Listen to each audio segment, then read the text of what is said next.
Yeah, so in our last episode, I would say that some serious shit went down in the ruins of Berez. A dangerous mission lay ahead our heroes, a quest to recover the skull of Argynvostholt from the ruins of Berez so that you could relight the beacon and bring hope to the Valley of Barovia. You waded across a flooded landscape, slogging your way up to this dilapidated hut that was perched atop a stump of a giant tree in the middle of this bog.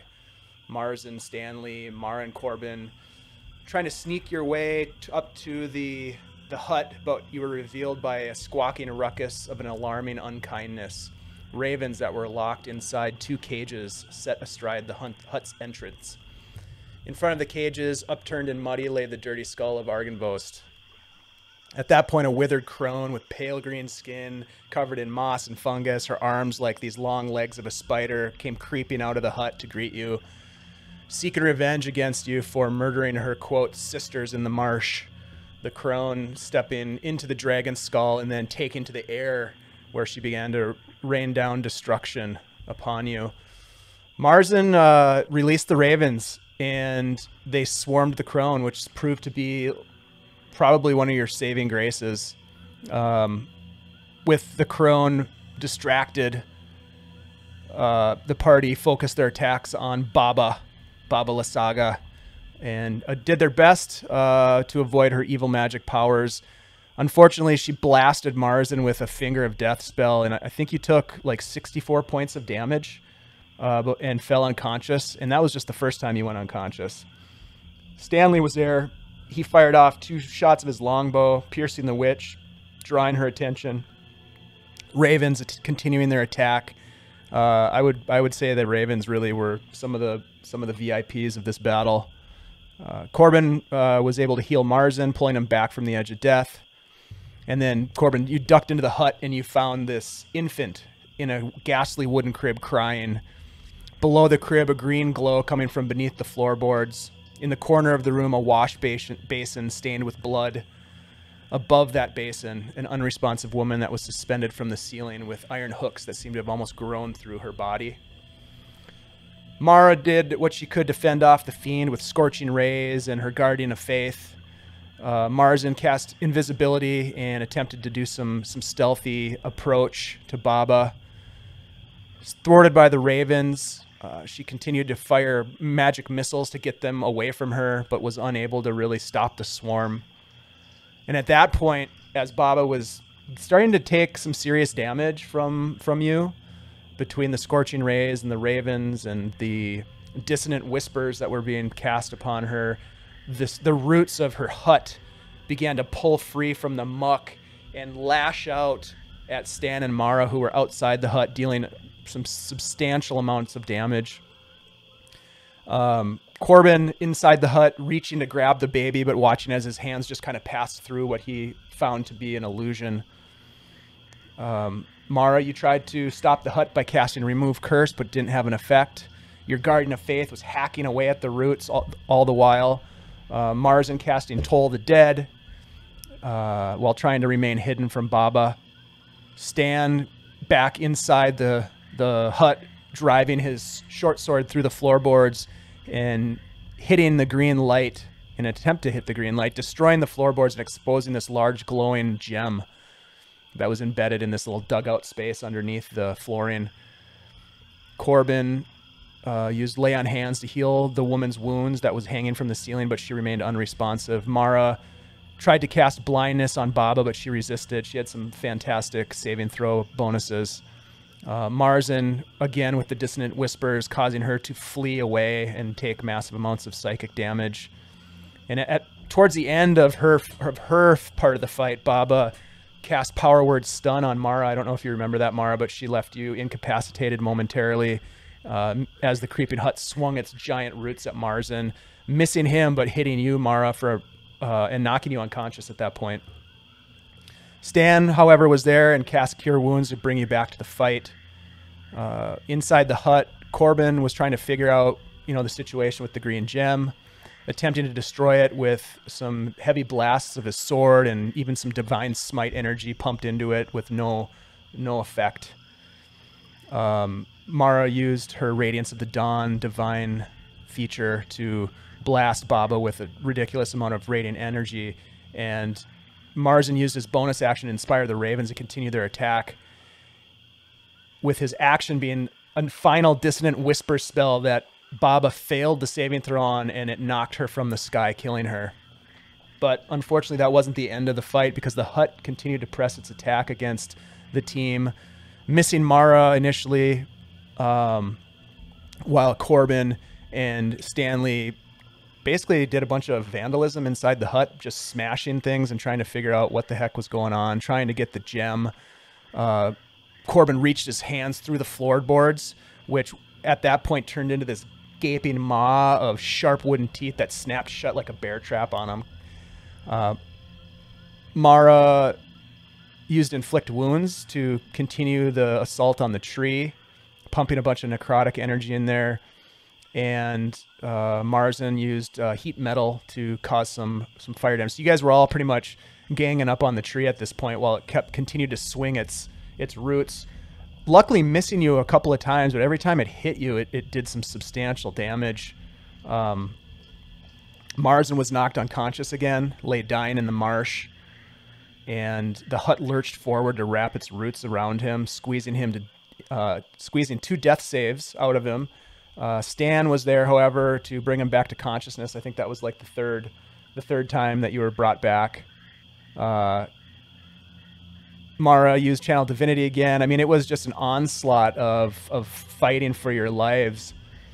And at one point, Corben even brought the Sun Sword out to attack this gem, but really couldn't do any damage to it, couldn't have any effect on it.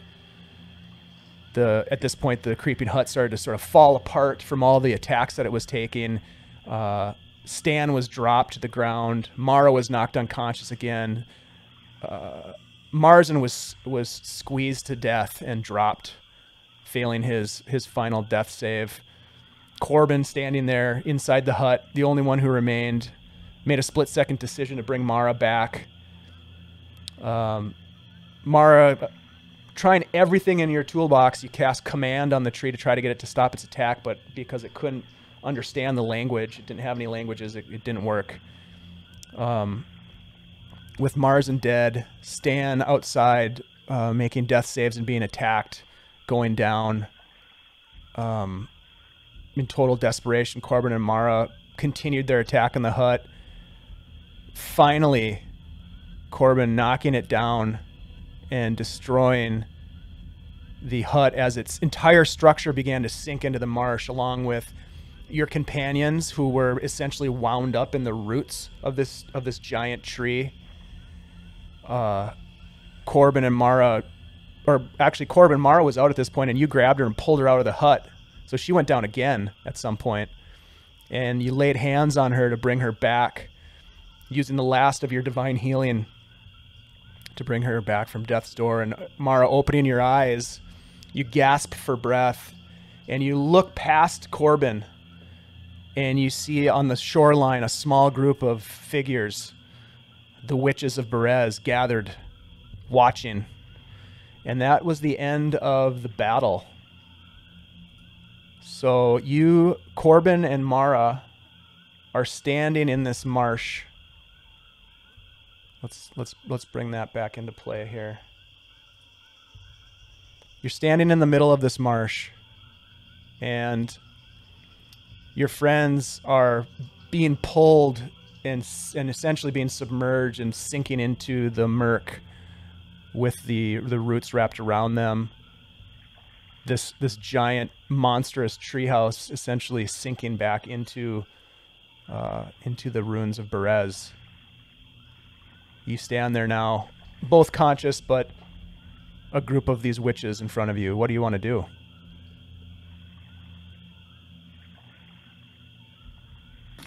That is a good question. I'm going to run over and try to grab Marzen and Stanley. Just keep them from sinking. Prop them up on like some of the dead roots. You're going to need to essentially try to physically free them if you wanted to do that, because they are literally wound up in the roots. Bound. Yeah, you can see them.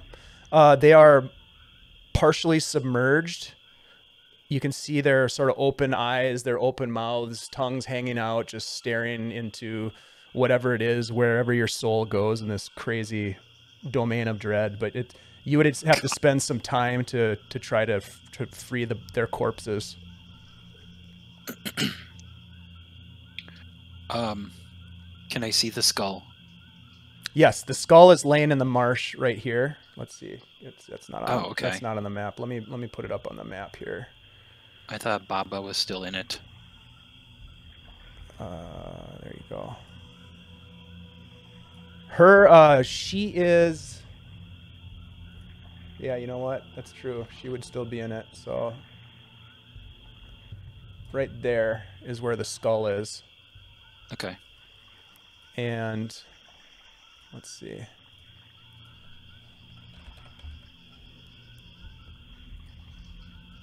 I'm just going to put one witch on the map, but there is a group of witches over here on the shoreline. If you can see that ping. Yep, I can see it.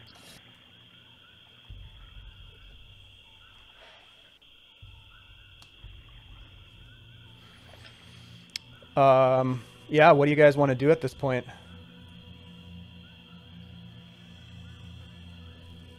Well, I definitely don't want to be attacked by the witches.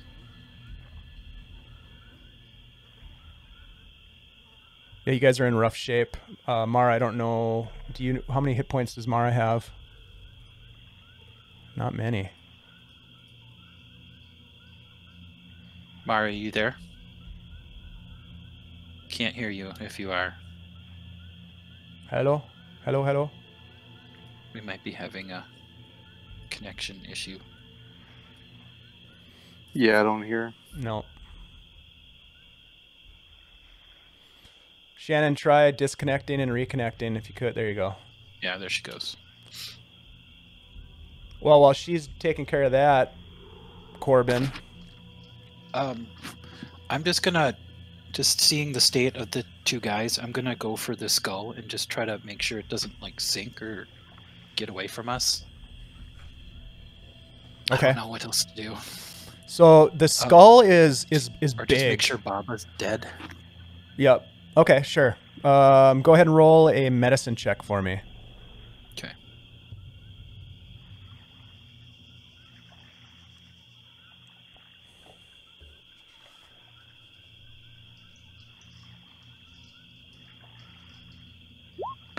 Oops, I had advantage on.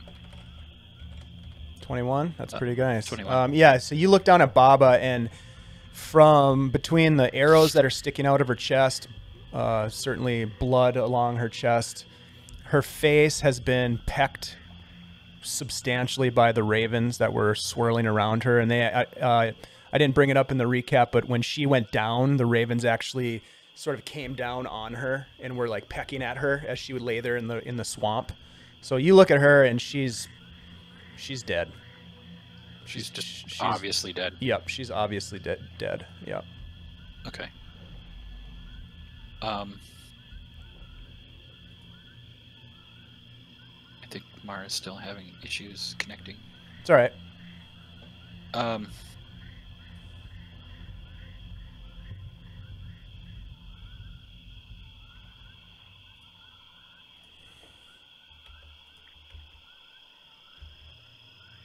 Yeah, I'm just gonna move up to be next to the skull. Okay. Like within reach of the skull. Okay. I don't know if I can stop there or there. Yeah, that's fine. Just say right there. Yep. Okay, so you checked on Baba to make sure she was dead and wasn't going to cause any more trouble. You get to the skull. You kind of pull her body out of the skull. This skull is huge, right? So it's big. Like carrying it would be a problem. It's heavy and big. You start to remember that at one point in your visit to this beautiful town of Berez, you had acquired a wagon, and you're thinking, wow, that might be kind of cool to have.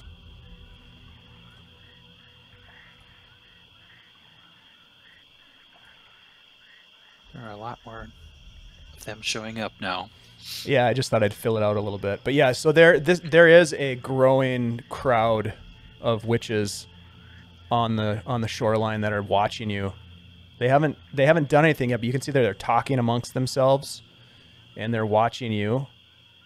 Yeah, I kind of want to address them, but I feel like Mara should be here. I don't want to sway too much of the process, I guess. Mm-hmm. Yeah, well, I don't know what happened to Shannon. I'm looking at the... Yeah, she's not on Discord right now. I'm not sure what's going on. Yeah, I have no idea. I totally want to be like Jiminy the Cricket and like kind of give you some ideas. But she's yeah. She's not even on. Where's Ghost Marzen right now? I need a. She's not even on the Roll20. Oh really? Mm-hmm. Maybe she had to restart her computer or something. All right. Well, let's take a break, and okay. We'll see if we can get her back here in a minute.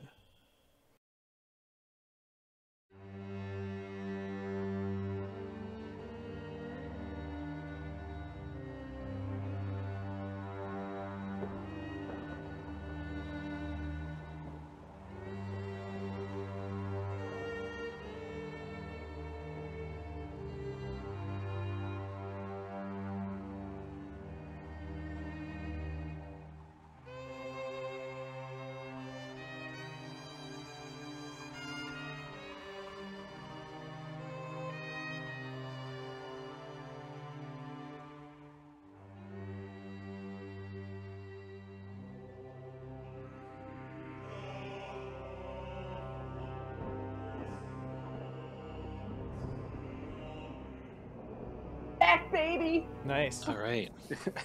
I was wondering, Dave, I was wondering why you weren't answering any of my questions, and you were just like, you were like, okay. Oh yeah, no, I was like, she's being so quiet right now. Why isn't she saying it? Yeah, it was very un-Shannon of you.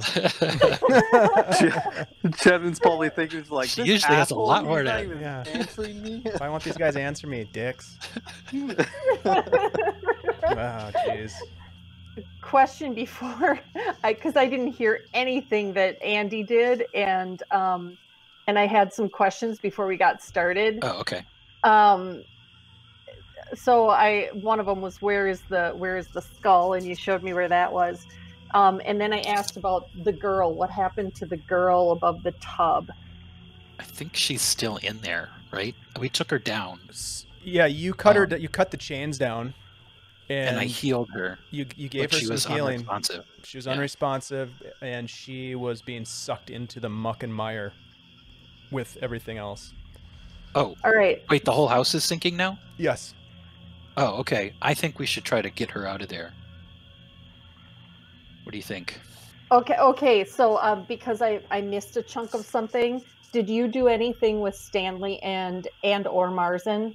Well, I went over there to see like what was going on with them, and they were just unresponsive, dead looking, but it would take effort, like work, for me to free them from the roots. Okay. So then I just kind of moved on. I thought you would chime in with something, but so I just kept going. I don't know. So I wanted to make sure that at least the skull was secured, but I didn't realize that woman that was chained up in the hut was like sinking in some swamp, so I don't really want that to happen. Oh, all right. And at the end of the other at the last session, had Marzen exhausted all of his failed saving throws? Yes. Yeah, those guys are dead. Okay, so a spare the dying is not going to help him right now. No. All right. Okay. I will go inside and try to grab this woman and bring her out then, since I'm closer. Okay. You run up onto what's left of the platform that was affixed to the giant tree stump, and you see a streak of blood across what's left of the floorboards. And as you follow it with your eyes, you see her legs sticking up. And there's this giant root wrapped around her, and she is upside down, like head first into the water and the mud. Okay. I am going to Legs not moving, just totally Legs not- motionless. okay. And at this point, she's we've been in this situation for how many minutes? The entire battle probably lasted, I would say, a minute and a half, less than 2 minutes probably, but now it's probably been another minute to 2 minutes since the battle ended, and Corben went over and examined Baba to make sure that she was dead, which she was, and then he pulled her out of the skull to see what was going on with the skull. The skull is large, large enough that it would be very difficult to carry by hand. Meanwhile, there is a group of witches that have assembled on the shoreline in this area right here. Right. Okay. Hey, Corben. Yes. I'm gonna try to release this woman. I don't know if she's still alive, but I'm gonna do my best. But the witch flew in that skull. I don't know if it was the skull's magic or her magic. Right. Just throwing it out there. So Right. I'm gonna go inside and I'm going to hit the root with Sacred Flame to try to either get it to release or burn through it. Okay. Yeah. You don't need to roll or anything. You do damage. The flames do damage, but this tree is no longer really alive to matter much. It burns away some of the root, but these are thick. It's going to take a while if you're going to try to use Sacred Flame to like burn through the entire root to try to free this body. It's going to take some time. Okay. The tree is not willing to easily give up the creatures that it has killed. I understand. How big around is that root? I would say it's diameter-wise, at the thickest, it's probably 1.5 feet. Holy crap! Yeah, Yeah. I can't cut through that. All right. I could come try to chop at it. Hey, Corben, this root has got this woman around it. Her head's underwater. I can't burn through it. It's about 1.5 feet thick. I don't know if you want to take a look at that or not, but I can't do anything with this situation. Okay.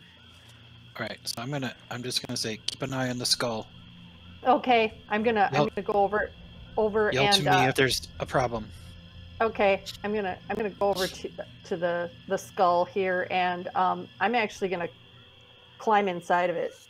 The witch isn't in there anymore, is she? No, her No. body's been pulled out. Mara, as you do that, you hear a splash from the shoreline, and you see that some of these witches are starting to walk in your direction.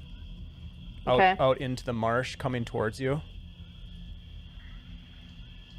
Okay. I'm gonna try to hack the root and free this woman. Okay. Okay, go ahead and roll. Roll to hit the root with advantage.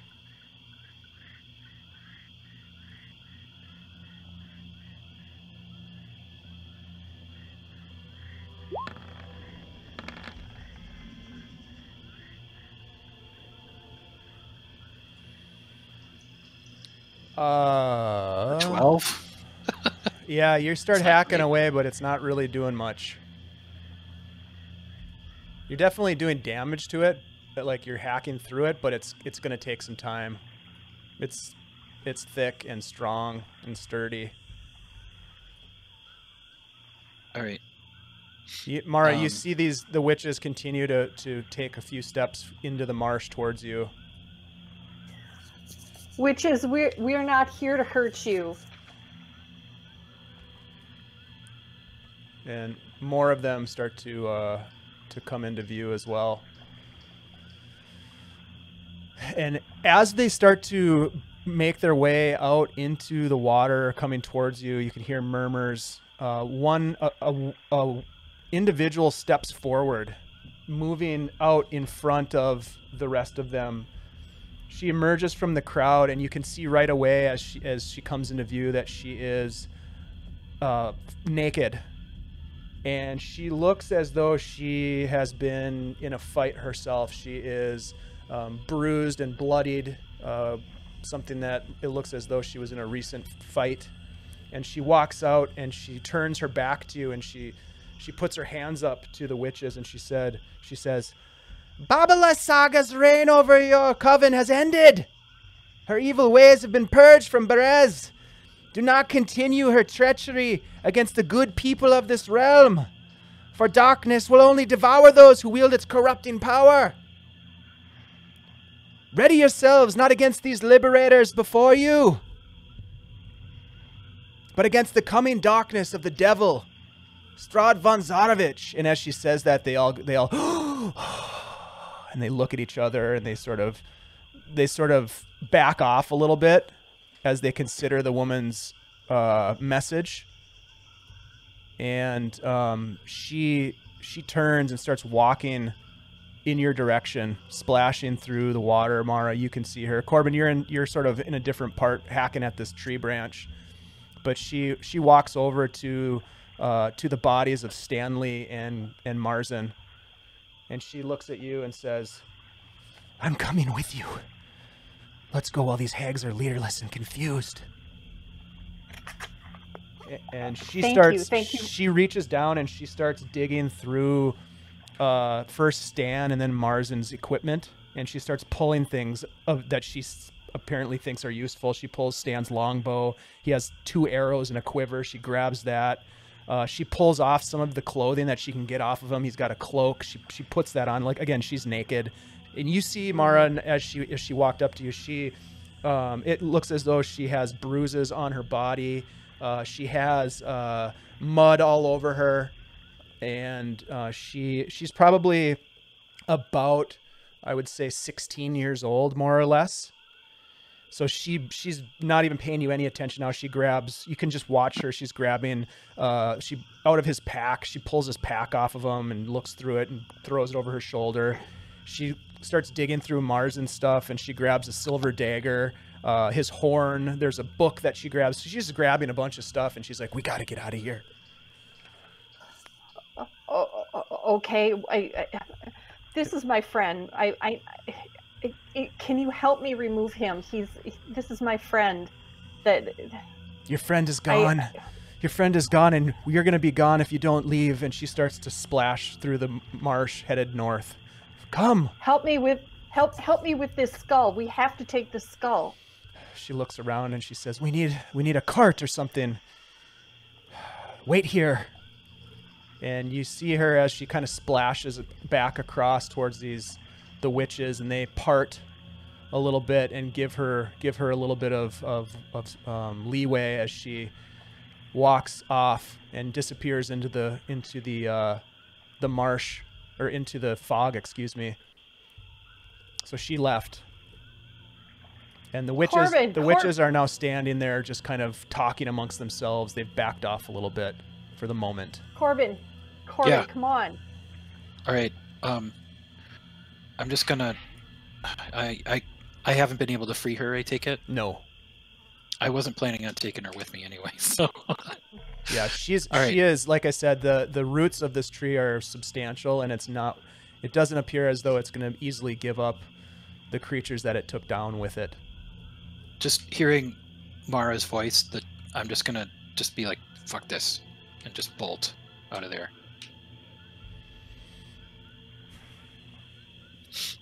Okay. What happened? What's going on? So, a woman came out of the crowd. She was naked. I didn't get her name. She came out of the crowd, and she's kind of stopped the witches for now. She doesn't appear to be one of them, but I'm not sure. And she just took a whole bunch of things from Marzen and Stanley, and she's trying to find a cart so we can take this skull. Help me with the skull, and I want to take Marzen with me. He's my friend. All right, I'm gonna start looping some rope around the skull to try to, be able to drag it out of here. Okay. Roll a quick survival it. check for some knot tying. Not great at these. Sorry. Okay. Come on. And you don't know a knot, tie a lot. That's right. That's There we pretty go. good. That's pretty good. Yeah, you're able to loop your rope around this thing, and get it good enough where you can start to drag it. Absolutely. Okay. Should we go back out the way we came? Okay. Do you want to see if you can get Marzen? I don't know if we can. I don't want to leave him here. We might not have time. Okay, I just give me a minute. Just give me a minute. She's Okay. getting a cart. Just give me a minute. So I want to just like put my hands on him and just whisper that he was a good friend, and may he find the light and one of his gods on the other side. Nice. Yeah, the loss of your friend. It's not easy to leave him there like that, but you look down at him and his eyes are staring up at the sky. The tattoos of the ravens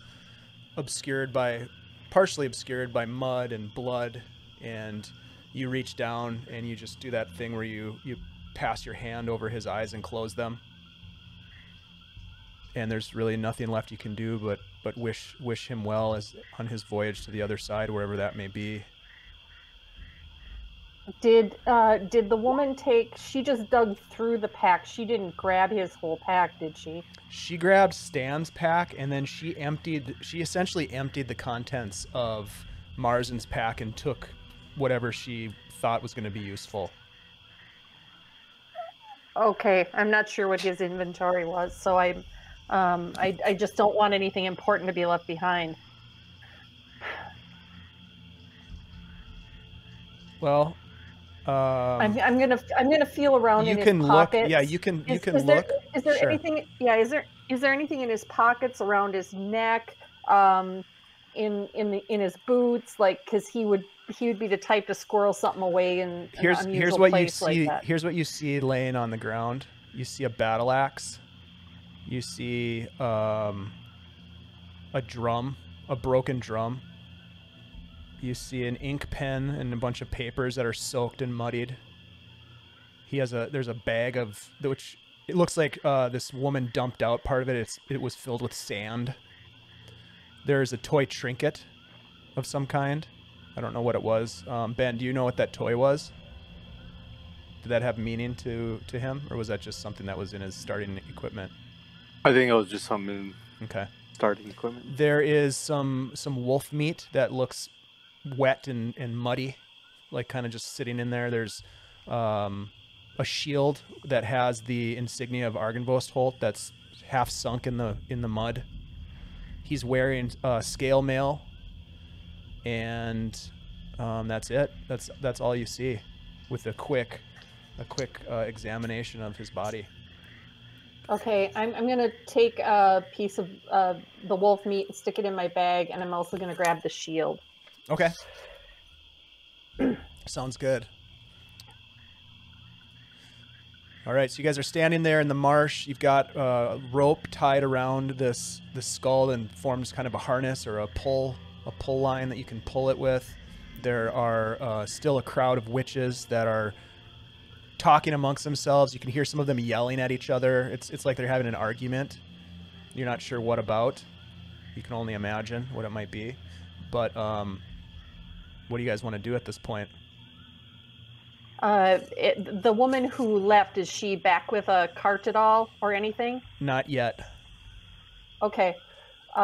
So we should probably start to go towards, go towards shore, and Yeah. hope that she comes back and didn't just disappear with all kinds of stuff. I don't really want to go to the shore that she went to, though. Because all the witches are over there. Should we try to go out the way we came in, like back the other way? Yeah, but if she comes back, if she does come back with a cart, that's where she's gonna come, because that's where she was. That's where she went to. Dave, we kind of did we follow it wasn't a road, it was more of just like a path to get here, right? It was a combination of a road and wet bog that you waded through, and then there were some spots where you just had to cross the marsh because the road was flooded. There was a road that headed into this dilapidated town, this cursed town, but it's just, you know, it's been overgrown with swamp and flooded with water. Yeah, I think it would be bad news to try to go onto the same shore as those witches. Okay, if she comes back with something, then all right, let's go. Let's go back the way we came then. Yeah, let's drag it towards this western. Okay. Like so. Sure. So let's do this. You can either each roll a strength check. Okay. Go ahead and roll an athletics check. Or one of you can roll with advantage. It's up to you. I'm sorry. What are our choices again? Either you each roll one athletics check, or one of you rolls an athletics check with advantage. Are you good with athletics? Oh. I'm pretty good there. Then why don't you do that with advantage? Okay.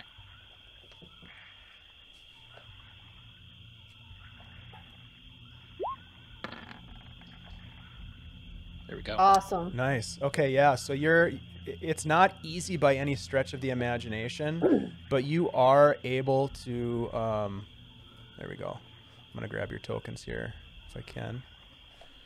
You're able to get yourself across the marsh. Eventually, it takes some time, but you make your way to right about here. Okay. With the skull. Yep, with the skull. You're dragging the skull. I just can't really grab it because everything's, there we go. It's all stacked on top of each other. You guys get to the shoreline. As you are pulling the skull away initially from the base of the tree, some of these witches start throwing rocks at you from the shoreline. They just start pitching rocks as you're struggling to get the skull free from the mud. And it's not easy pulling, but you're able to pull it. But they do throw a couple rocks at you. Not doing any significant damage, or maybe even not even hitting you, but certainly they're you can tell they're not happy, and they're showing it by trying to stone you. But you do make it over to that side of the shoreline, and you get to what I guess, relatively speaking, is dry land. But again, this whole area is just a bog, a wet bog. You kind of collapse, tired. Again, you guys have been through a massive battle. Mara, you've been knocked unconscious and brought back, I don't know, 4 times maybe? Something like that. Yeah, so you're literally exhausted, and you kind of collapse on the shoreline. The witches, you look back, they're still on the other shoreline, and they're starting to disperse a little bit, and you're not sure exactly where they're headed. But within a couple minutes, you see the woman reappear, and she has a cart, and it's being pulled by sort of a sad-looking horse that looks emaciated, but nonetheless, it is pulling a cart through this muddy, wet soil, and she gets as close as she can to you, and then she walks over and says, "Let me help you. Let me help you." She reaches down and helps Corben pull the skull from the water, and eventually you get it up, heaved into the back of the cart. Mara, you climb into the cart as well and kind of collapse next to the skull. And she, what is your name, friend? I'm Muriel. Please, we must leave. We must leave now. I'm Mara. This is Corben. Let's go. Yes, let's go. He yaws the horse into action, and despite its sad-looking condition, it pulls the cart pretty well, and she, along with the rest of you, are able to make your way out of the area of Berez and heading north along the road again, having to weave your way around some of the wet, flooded areas, but you're back on the road now, leaving behind you a terrible tragedy, the loss of your friends, and the success of the quest. You have the skull in the back of the cart as you make your way north. Muriel, is that your name, Muriel? Yes, it is. Muriel, I saw you take some things from my friend's bag. He's my dear, dear friend. I don't want to begrudge you spoils of war, but was there anything of a personal nature that you grabbed out of his bag? I grabbed as much as I could. Here, check it. And she just kind of tosses the bag to you. You're sitting in the back of the cart next to the skull, and you look inside of it, and you see in the bag there is a horn. There's a book, which appears to be a book of lore of some kind. There is a bottle of some sort of a liquid, a scroll. There is a bottle of what you recognize as alchemist fire that was given to him. Each of you had some from Esmeralda. There is an ivory drinking horn that was pulled, I believe, from the treasure in the werewolf den, along with a bunch of, there's 7 gems and random assortment of coins. Gold, silver, and copper.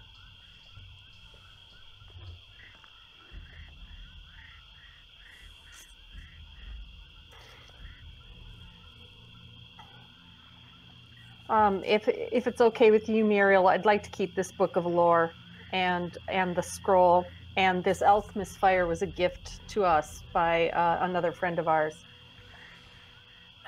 Take what you need. If you feel it's fair, I think we could. I don't know, Corben. What do you think we should do with the rest of this? What do you think is right? Well, I haven't needed money yet, but I imagine we're going to need some money at some point. The money means nothing to me. Take whatever you want. This is your friend's stuff. I simply wanted to recover it so that the witches didn't have the benefit of it. That said, I could use that knife, that dagger, the clothing.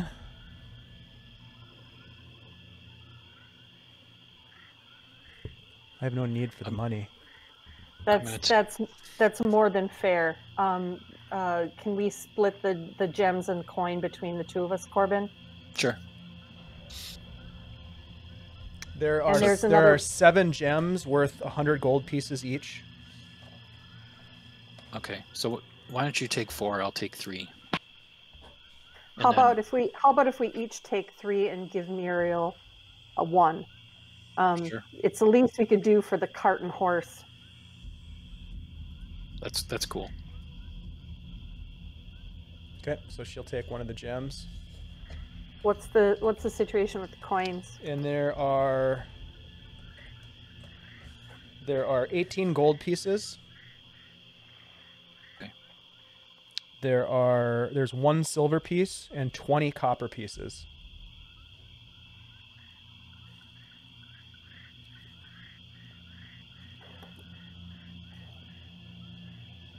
Corben, if we split the gold pieces, are you okay giving the silver and copper to Muriel? Yeah, I'm cool with that. All right. Okay, so you guys are basically divvying up sort of the remains as you're heading north on the road. Also, does anybody have an extra? I don't know.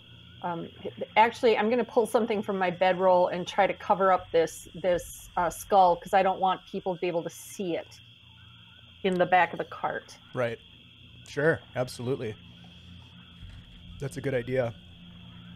You cover up the skull and head on. The day, it's probably about midday when you're leaving behind you the ruins of Berez. You can already tell that the landscape is starting to rise in the northerly direction. If you recall, the village of Berez was kind of down in this low area next to the Luna River, and as you head north, you start to make your way out of that area. So it doesn't really show it well on this map, but right here is where, if you see that ping, sort of down in this valley right here is where Berez is, and you're on this dotted line road right here, heading north. Okay. And this is the Luna River right here. So late in the afternoon, you make it back to the Luna River crossroads. Okay. Corben, do you remember what we're supposed to do with this skull now that we have it? Well, yeah, we're supposed to, like, basically reunite it with the rest of the skeleton. And that's back at Argynvostholt, yes? Yeah. Well, we passed that. We need to get to Argynvostholt. We passed the crossroad for that.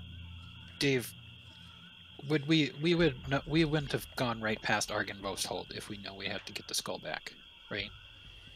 I mean, it's the only. You guys road can to go. decide what you want to do. You're on the only road that you know of that you've seen. Yeah, You've been on this road before. Yeah. But wouldn't we have turned here? I don't know if there's a road there. Where? Sorry, go ahead and ping again. I don't think. First of all, I don't think you didn't check or anything to see that there was anything up there. You don't know what's in that direction, so I don't know if that, you know. If you want to roll a survival check, Shannon, for Mara to see if she would have even given that any thought at this point, you can. But it's a sloping cliff face that rises up, and you can't see Argynvostholt from down here. Okay. Yeah. All right. So we are here now, correct? Yeah, you're kind of making your way up this dotted line, and you make your way up All to right. this crossroads right here. It's called the Luna River Crossroads. Yep. All right. Well, then we need to turn and go to Argynvostholt. Yeah. Muriel. Yes. How did you end up in Berez? What were you doing there? I was taken captive. By the witches. Where were you taken from? I was taken from the road. Where do you live? Are you from here? Yes, I'm from, well, I'm from many places, but I've spent time in Valakai, most recently, but Valakai is a dangerous place now. I was born in Kresk, which has also been overrun. I guess I have no place. Where do you want to go? Do you have any idea of where you're going now? Where are you going? I bring it up because I don't know for sure you're going to want to come with where we're going. We've run into trouble there before. You have the skull. I imagine you intend to do something with it. Is that why you were in Berez, to recover this? Yes. I will stay with you until I decide I want to leave. But for now, I have no other place to go. Can I just take a minute to read her, see what I think of her story? Sure, in terms of what exactly? Like, if seems like she's, I don't know, hiding something or keeping something from us. Sure, yeah. Go ahead and roll a insight check.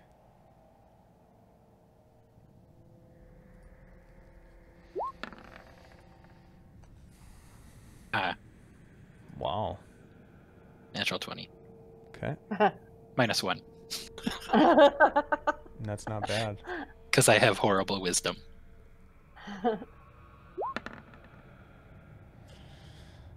It seems as though the pauses in her responses suggest that she's maybe not telling you everything. Right.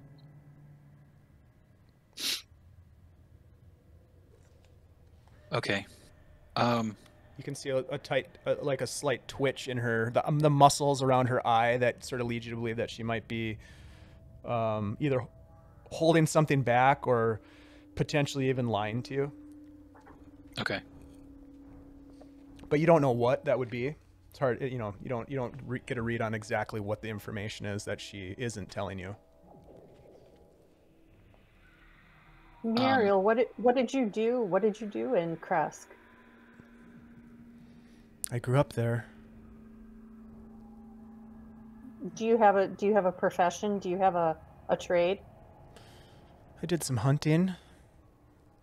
I helped Mama with the gardening, but I liked the hunting the best. Did you hunt wolves? Were you a wolf hunter? I never did kill a wolf, but I was prepared to if I had to.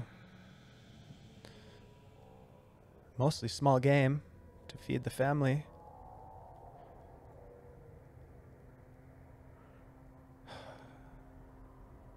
Hold on one second. So you're sitting now at the crossroads with at a standstill, and she's like, she's driving the cart. You guys are just riding. She's like, which way are we going? Go west. I guess we just head along the road that we know leads to Argynvost. Okay, so she urges the horse on in a westerly direction towards down the old Svalich road now, and the day is growing dark, and it gets to be sort of that time where you're trying to figure out if you're going to make camp or what you're going to do. Yeah, we probably should think about stopping for the night.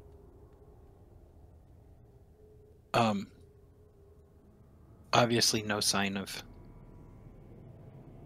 the woman we knew in the wagon at the crossroads. No. There's no sign of anything right now. One thing I should remind you as well is that it is winter in Barovia, so as you have ascended out of the low-lying areas of Berez and you've sort of brought yourself back up to a higher elevation area, there is snow on the ground here. And you don't see any tracks in front of you, maybe like some small animal tracks, but nothing, no cart tracks, no horse tracks, no humanoid footprints. But it is cold. It's much colder, and as it gets darker and darker, the chill starts to really set in. And again, you guys have had a huge battle. You guys are not at full strength, let's put it that way. So you're very tired. You know, you're fighting to stay awake at this point. Yeah, we should stop and camp somewhere, get a fire started. Are there any areas within sight that seem to be like open enough for us to set up a camp next to the road? Yeah, roll a survival check.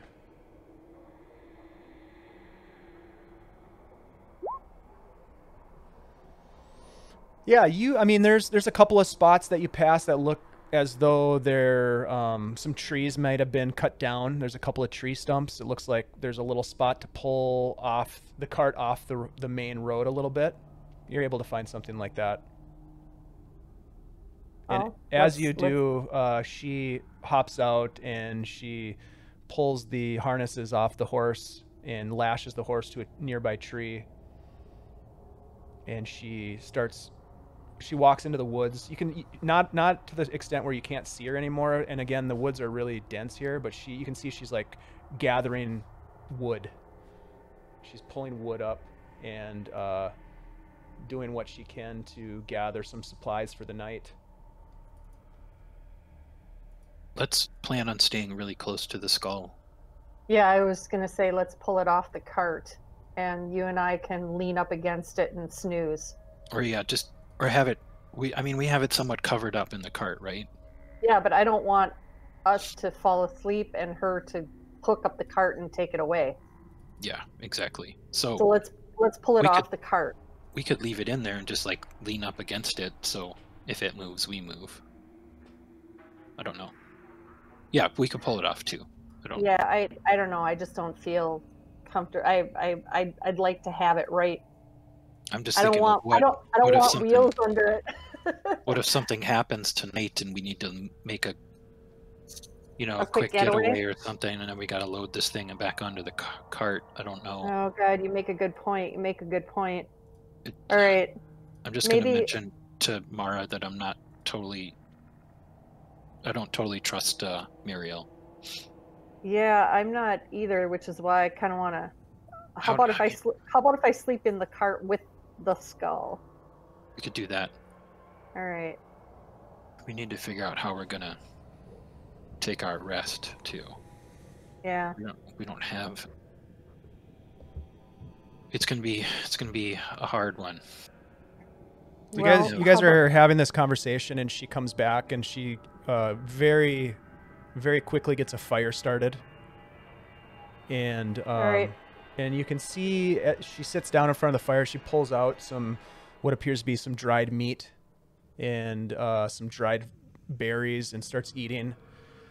And she looks up in the trees above her, and suddenly this raven flies out of the tree. It must have been perched there, and it lands on her shoulder.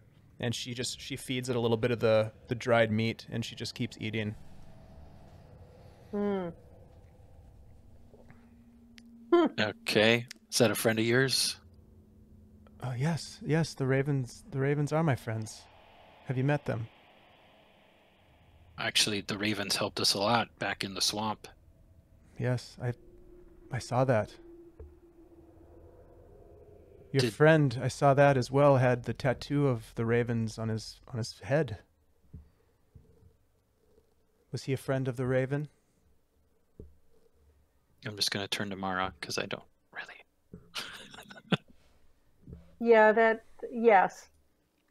Yes is the short answer there. Yeah. She nods her head and just kind of keeps eating. Now, at about this time,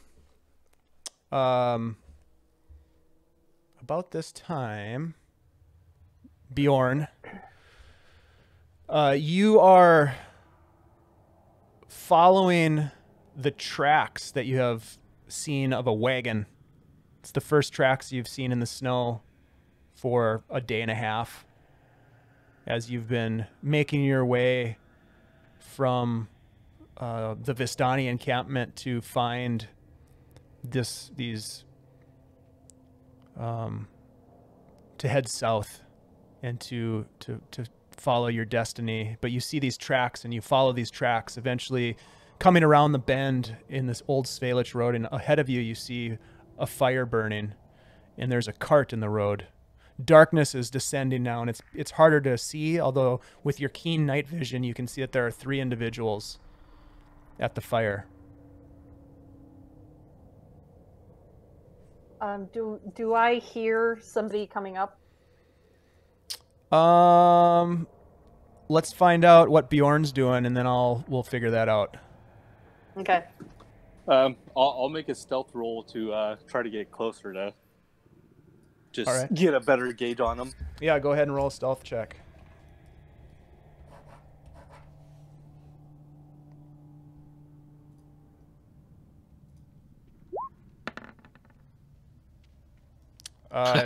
Pretty Yeah, so Corben and Mara, you do not hear anything out of the ordinary.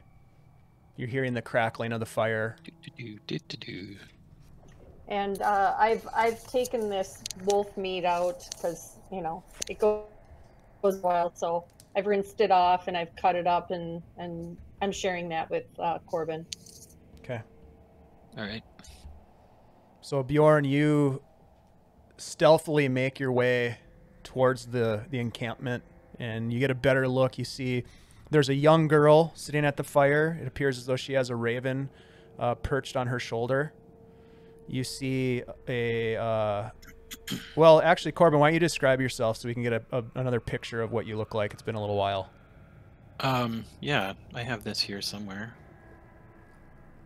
Half elf, male, light skin, dark brown reddish hair, I wear an amulet around my neck with an oak leaf on it. I have like chainmail armor, kind of like long cloaks, fur-lined now with wolf pelts that we've gotten.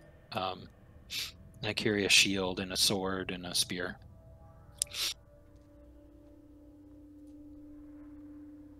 Okay, Mara, how about you? I'm human, female, curly brown hair, shoulder length, brown eyes, about early 20s, 23, 5'6". I'm wearing vestments, and on my and underneath my excuse me, under my armor, and I have a mace and a sword that they can see, and I've got two shields, the one from Argynvostholt, but the one that I carry and grab first is the one that's got the sun on it for Lathander, representing Lathander, and then of course my pack, and that's pretty much it. I think I have a light crossbow, but no arrows, because I gave them all to Stanley. So that's what you see, Bjorn, as you creep closer to the fire. It looks so inviting to you at this point because it's so cold. Of course, you're accustomed to cold climates, but this is a piercing cold. Do they have their backs turned to me, or are they kind of facing me at the moment? I think at the moment they haven't set up a watch yet, so they haven't mentioned anything about a watch. So no, I don't think they're looking in your direction. All right, I'll actually speak out to them. I'll say, "Are you friend or foe of the one they call Strahd?"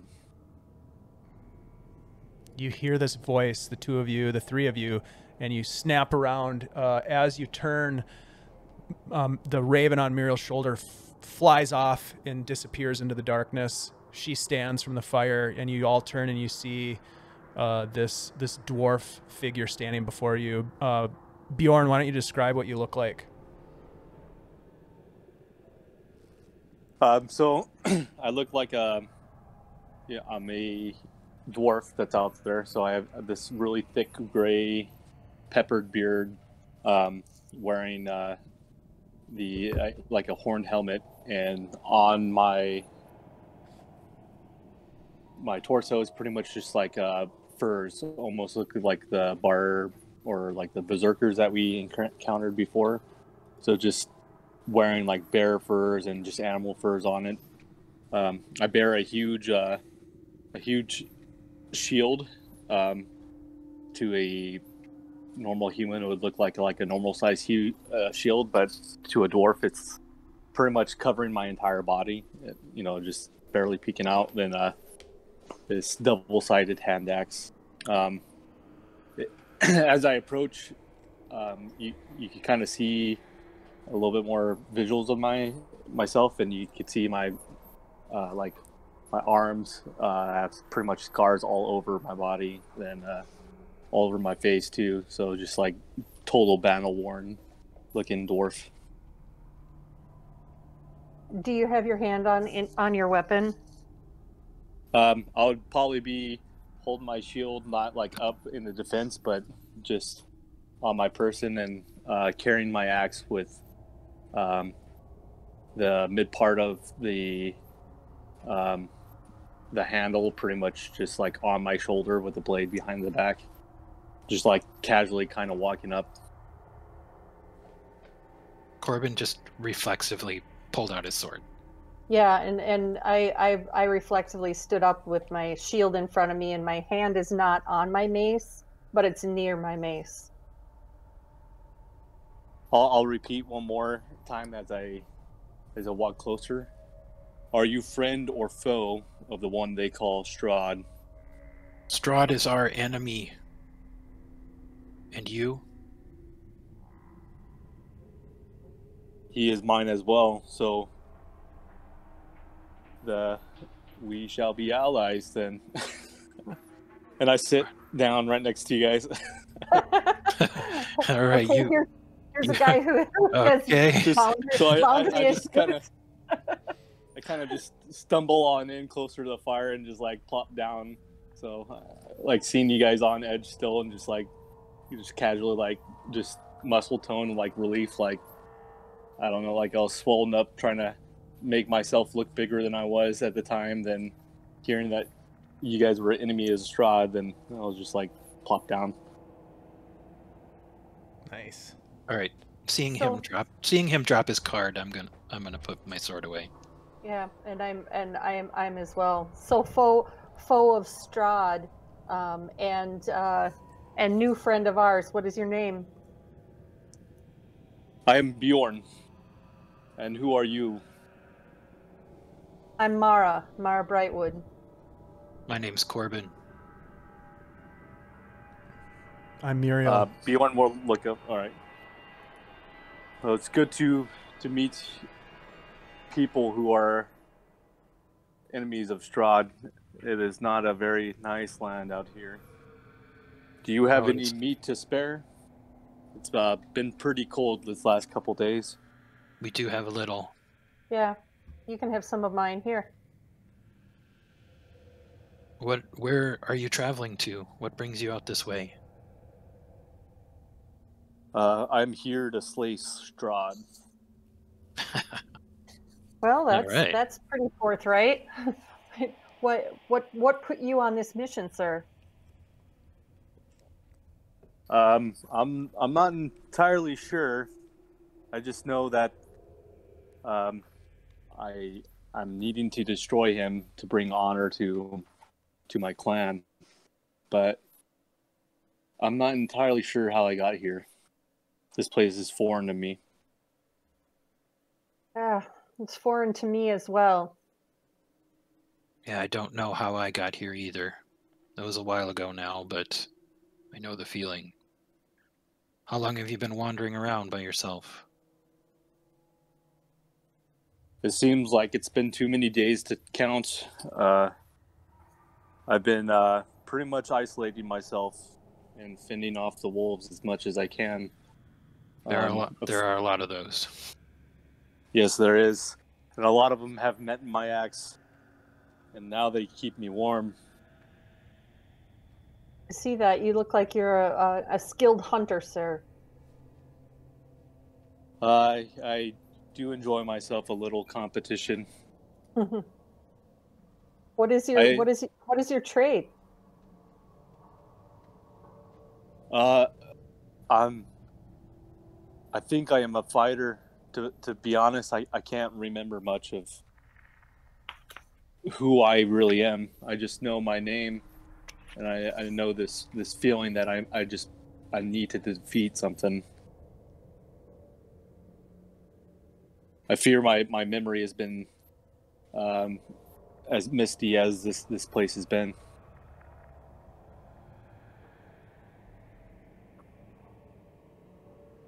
It does have a sameness about it, doesn't it? Sounds familiar. You've come to a strange place, my friend. Yes, I came from actually a Vistani camp. They know me. Every once in a while I'll stop in, and they're the only ones who have somewhat given me shelter, but still I don't really fully trust them. And they give me information about a group of fighters that are on this quest to fight Strahd, and I feel like you would be one of my only allies I have in this world, so I've came looking for this group. Well, yeah, we just lost a couple of our friends. I think you found what's left of us. We just met Muriel here. Muriel, are you familiar with the Vistani camp he's talking about? Oh yes, very. The one near Valakai. Yes, it is too much of a cheerful place. I myself like the woods. I don't put my trust in too many people. I can understand that. People can be cruel. We've learned to be skeptical, but I try to find the good in somebody for sure. Well, if we want to survive tonight, we're going to have to trust each other.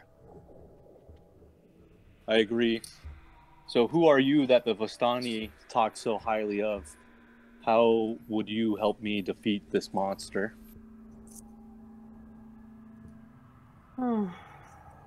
It's a long story. We're not trying to be deceitful. It's just it is truly a long story. There are several things that need to happen, I think, before we can defeat Strahd.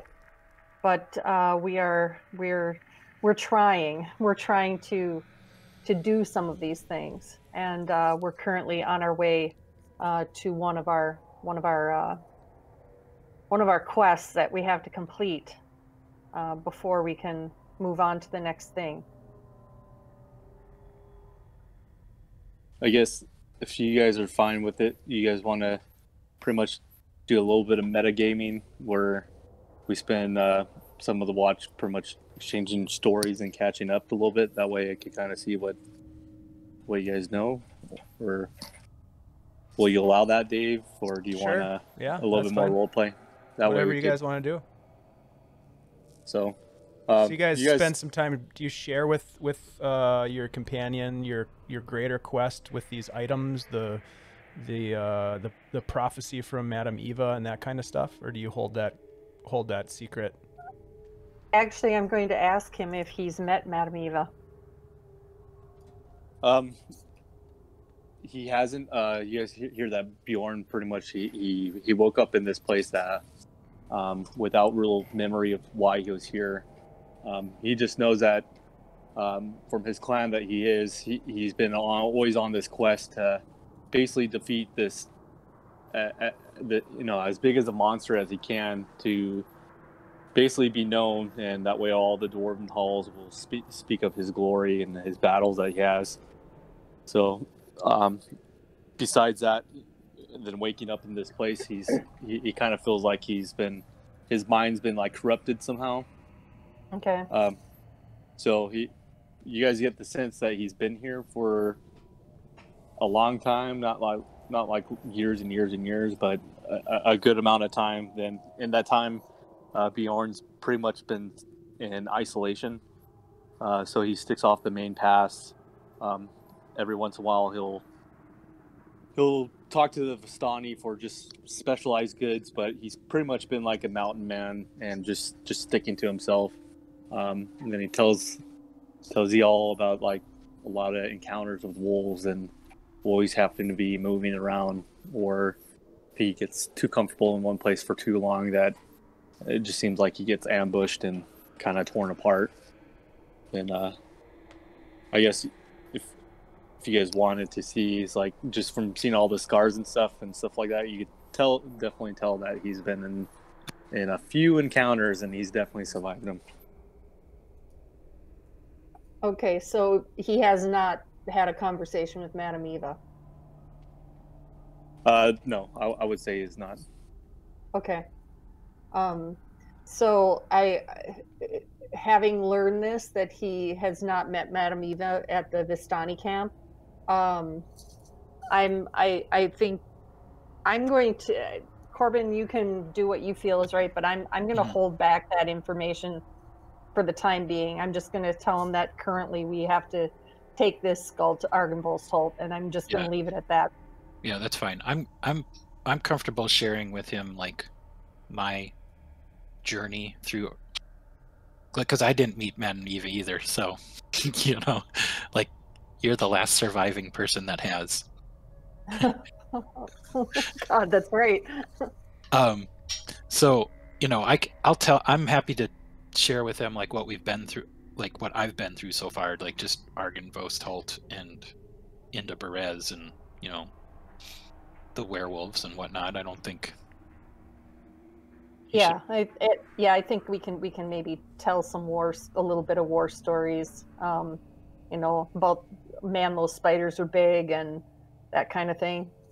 Yeah, and well, I'm just gonna relay to him that, you know, I was told that Argynvostholt was a place that I would find some knights to, you know, who I could possibly join in my quest to, you know, rid the world of evil, so to say. And we founded a ruin, but, you know, fighting through that, we came upon this mission to return the skull of Argynvost to Argynvostholt, and that's what we're doing right now. All right, you guys get basically from Bjorn. He's just pretty much his main quest is to kill Strahd because he's heard about him being pretty much the monster that he is. So he kind of, from what you guys get from Bjorn, is that he feels like this would be a legendary encounter that, you know, halls and halls of people would be talking about. So this is his mission that's there. So knowing what, you know, that you guys are trying to encounter him at some point, either defeat him or, you know, figure whatever you guys want to do for it. Bjorn definitely feels like following you guys and helping you guys out would definitely lead him to his ultimate encounter with Strahd. Bjorn, you definitely look like you've seen some things and done some things. You're clearly a good fighter and hunter. I will say this: I've met Strahd, and he plays with your mind. So, going into battle knowing this would be helpful to you when we get to that time. Thank you, Mara. That is good information to know. As any quest is to defeat a great monster or a great enemy, you must know its weaknesses. Yeah, so far we can't seem to find what his weaknesses are, but we'll keep working on that. Are we, Dave? Are we in the process of, like, you know, periodically, like, I'm sleeping for a while and then Corben's sleeping for a while, kind of thing? Yeah, Well, I mean, you're gonna want to probably figure that out if you're gonna do a watch throughout the night. Yeah, I'm stacked. So. I'm just gonna propose that we each take a turn. One of the four of us each take a turn on watch. I think Mara, you and I should go first. How about if we overlap? Okay, like someone else goes between us? Well, you know, somebody can go for 3 hours or 4 hours, and I can go for 4 hours and overlap with that person, and then overlap so that we can get to know each other a little bit better, since two of us you and I know each other, but other people don't know us. Okay. So, yeah, I'm down with that too. I guess Muriel and Bjorn, are you okay with that? Makes sense to me. Yep. Yeah, I'm totally fine. I'd be happy to take the first watch. Okay. Why don't you wake me after a couple hours here, and then I'll sit with you for a while. Very well. Who's going to go after me? Bjorn? Yeah, I'll take it. Did you guys? And then you and I can sit for a while, and then you can wake up Corben, and you two can sit for a while. Got it. That sounds good. All right, everybody roll a perception check.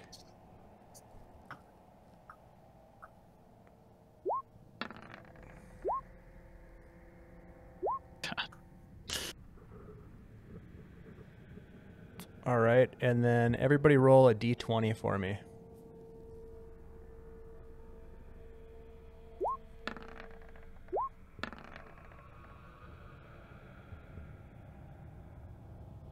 Okay. Over the course of the night, the four of you take your watches, feed the fire to gain warmth and to keep yourselves safe. You hear the moans of the trees swaying in the breeze above you. You hear some sounds of ravens in the distance. At one point, you can hear some clucking and some light cawing from a raven that swoops down and lands back on Muriel's shoulder. But you do make it through the night without any sort of dangerous encounter, and you all do gain the benefits of a long rest.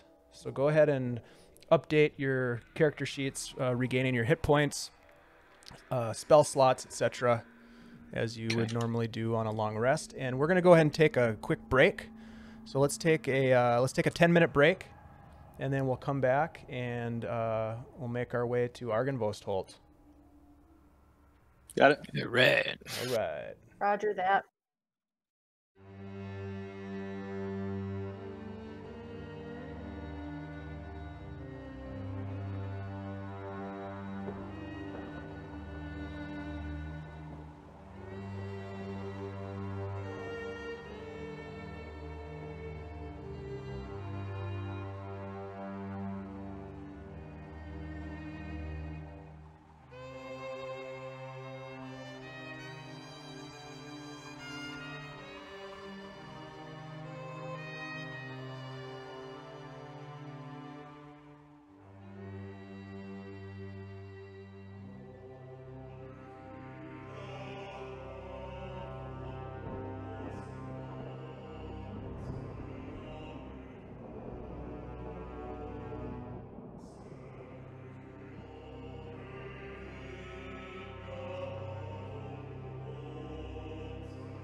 Sweet. All right. Well, let's jump back in to this game here.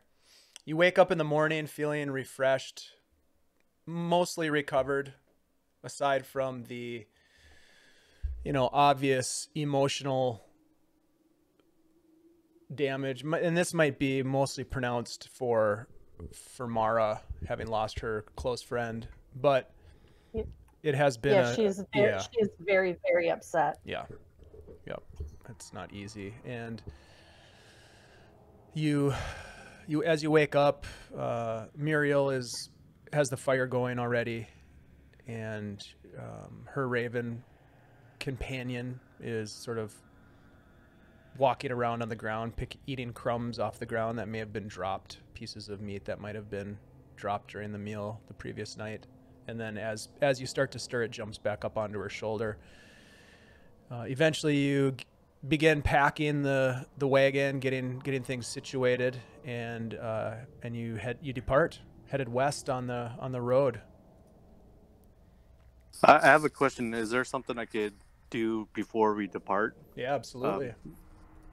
I'd like to cast or use a ritual and use my bardic spirit with being able to speak with animals. Sure. So I kind of, as we're sitting there and everyone's doing stuff, I'll kind of try to do my little ritual and speak out to the raven, and I'll call out to it and be like, I see here you are very friendly with this woman here. What's the name of this feature? It's The totem spirit, I think it's... Let's see. Spirit Seeker. You have kinship with beasts.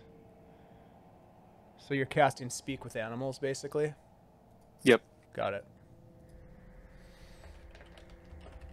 Something I never knew barbarians had. I thought that was pretty sweet. Yeah, that's cool. Okay. So yeah, you inquire with this raven, and it kind of stops and looks at you, and is very confused at first, and then it just kind of picks up a stick on the ground and throws it up in the air, and it falls down the ground and says, "Yes, this is my friend. Are you friend?" I am friend with animals as long as they are kind to me. You seem to be friendly with humans. This one does not scare you? Not scared. You scared. Kind of it questions you.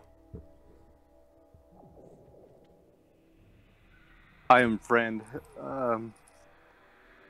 Will you keep an eye out for wolves? Wolves are not friend of mine. Wolves not friend.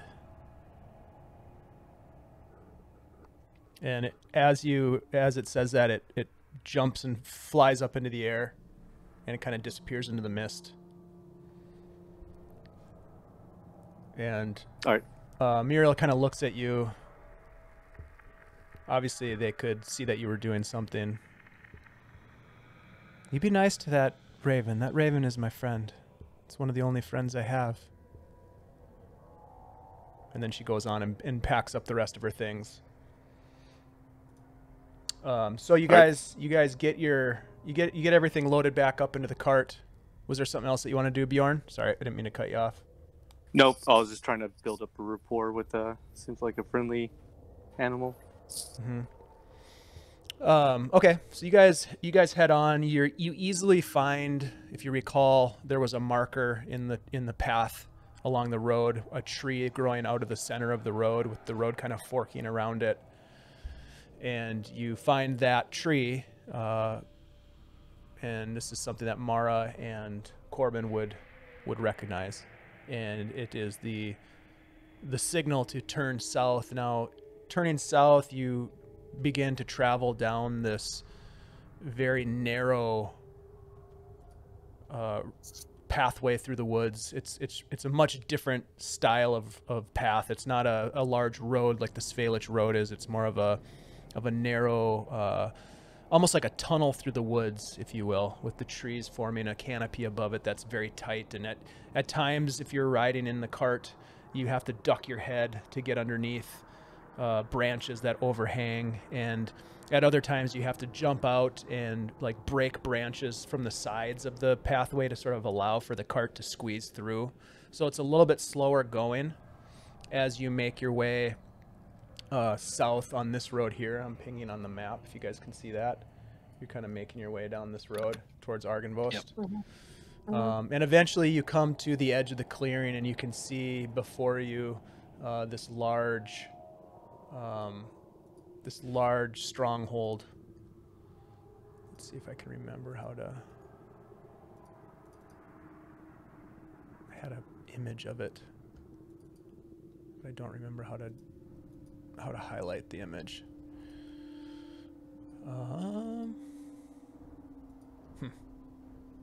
Anyways, you guys have seen this before. It's a large stronghold with towers looming above it. Actually, there's a description right here in this book that I'll read. How about that? Yeah, when we come to the clearing, I'd like to just, stop and take a minute to just observe all the windows and stuff. Okay. Roll a perception check. It's a ways from the clearing, but you can still take a look. Oh, okay. Yeah. All right. Just see if I see anything rambling around outside. So you see on this this promontory there, there's this sepulchral mansion that looms No. Its turrets are capped with sort of these fairy tale-like cones. The towers themselves lined with these sculpted battlements. A lot of the structure, maybe a third of it, has collapsed. You recall in the ruins on the southern end of the structure specifically that there was a nest of giant spiders that you did battle with. There's a dark octagonal tower that rises above the rest of the surrounding architecture from the structure. And though the fogs obscure much of the detail, and it's hard to see any sort of specifics about the windows or any sort of detail of, I assume you were looking for like any enemies or people or movement or anything like that. You really can't see anything of that granularity. You're still kind of far away at that point, so it's difficult. But you do see the mansion coming into and out of view through the mists. Yeah, I know what we're in for too, or what we potentially could be in for. So I've got my eyes peeled too, and I'd like to also do a perception as well. Sure. Go ahead and roll a perception check. Yeah, very similar. You know, it's you guys are still pretty far away, so it's difficult to see anything really distinct. You probably have to travel closer. And again, remember, the road is covered in snow. There are no tracks on the road in front of you. You can see, the snow swirling in the air. It's not snowing, but it's the wind kind of gusts and pushes snow through the air. It's cold. You can see your breath. Corben, do we need to take this to the crypt behind? That's my gut feeling. It's mine too. It would keep us out of that nest of spiders too. We don't know for sure where his bones are, but I'm pretty sure they're in that big crypt that we saw in the back of the castle. And then let's not go through the castle. Then let's go around the castle. I think we should too. I think we should try to go around and try to get in there a different way. All right, Muriel. This is what we need to do. We need to go behind the castle here. So let us know if you see anything or anybody. I will. Be on your guard. This is a dangerous place. Or at least it was last time we were here. Yeah. You see her sort of scratch, almost pet the raven on her shoulder, and it flies up into the air and flies off, and you can see it flying in the direction of the stronghold, and it kind of disappears from view as it circles around the stronghold. And she presses the horse forward, and the cart makes its way down this road, sort of shifting and swaying and bumping its way along mostly hidden, frozen ruts in the road that had been maybe carved by other carts or footprints or something. But it's a really bumpy road as you get your way closer and closer. And finally you're about, I don't know, 60 feet to 100 feet from that. If you recall, there's a statue of a dragon in front of the stronghold. Here, let's do this. Yeah. Let's bring you guys over here. Let's see if I can see what we can see here. Gotta get some. Let's do this. So, got Corben. Let me know if you can see things as I drop your tokens on the battlefield here.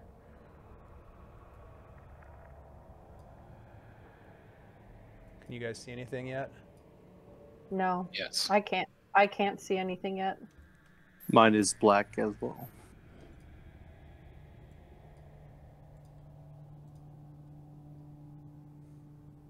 Corben, you can see?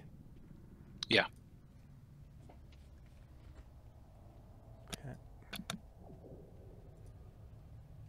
All right, let's do this. It's daytime, so Daylight mode is on. Well, you guys should be able to see. What the hell? Roll 20. I can see. Anybody not be able to see? I've got black screen. Oh, mine just popped open. Mine is still black. Oh. Maybe it's just my night vision. I don't know. Can you see the whole map? Yes. Yeah. Well, I see shadows going through the building, but I can see in parts of the building. Right. Through the windows and stuff. Okay. So why can't anyone else see? Let's check this out. 1 second.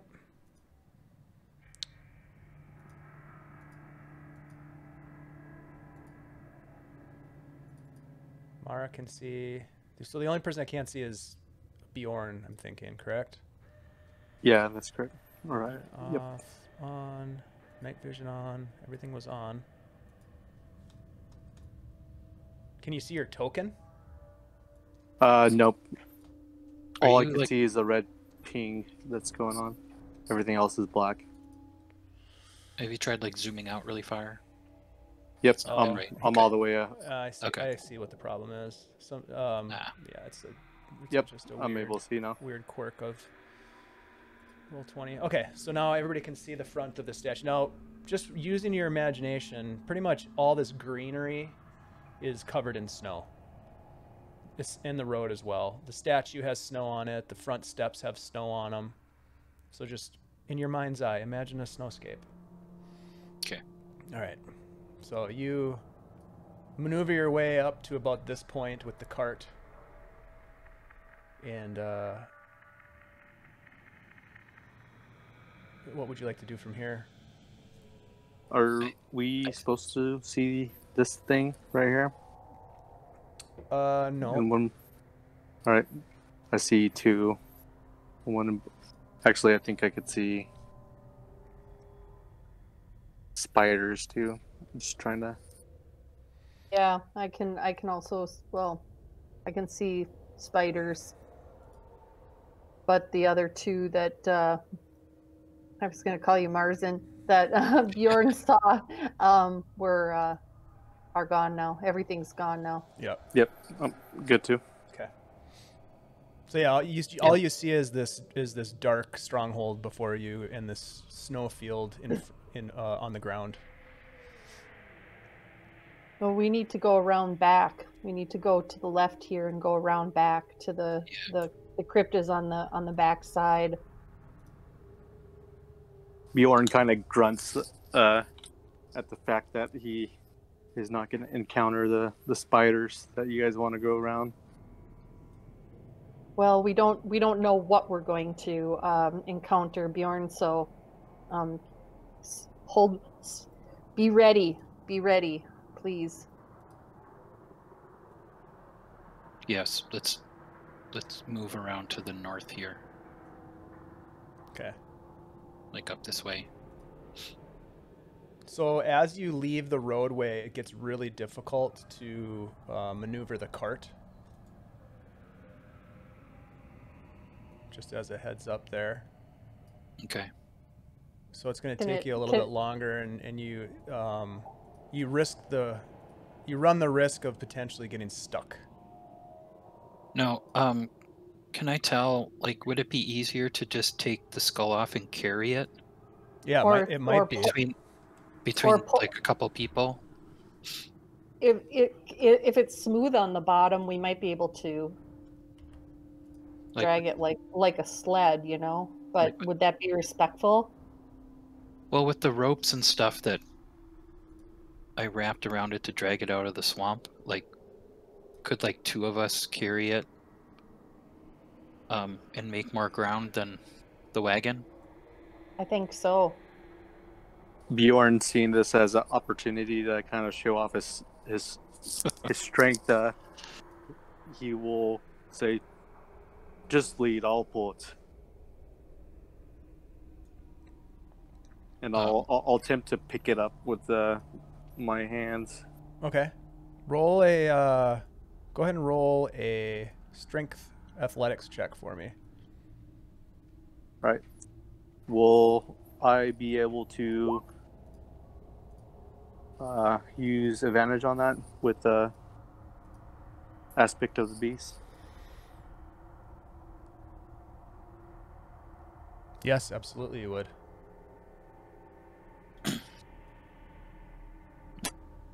Alright, I'm just going to roll twice.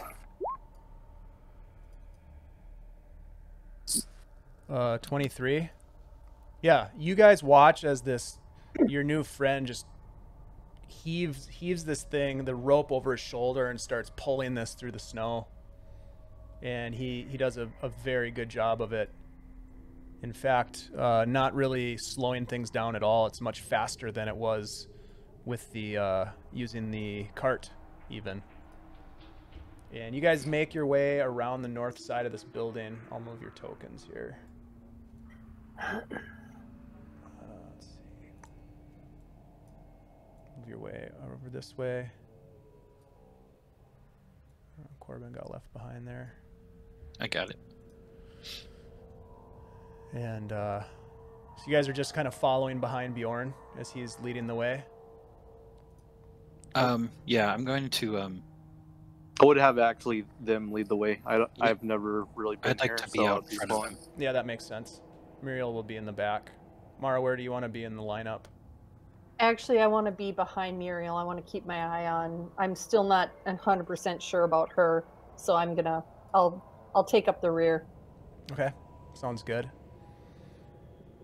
So the four of you continue to make your way around the side of this area. And you see, as you turn the corner here, you see a graveyard. It is protected by maybe a waist to chest high iron fence. And there is a building, a structure that stands alone to the in the corner of the graveyard. Is there a outer door from where we would be able to access from this side of the fence? As you get closer, you don't see a door yet at this point. Can I see? I'd just like to keep an eye on the windows and stuff like that. Have I been able to spot anything moving? Yeah, roll a perception check.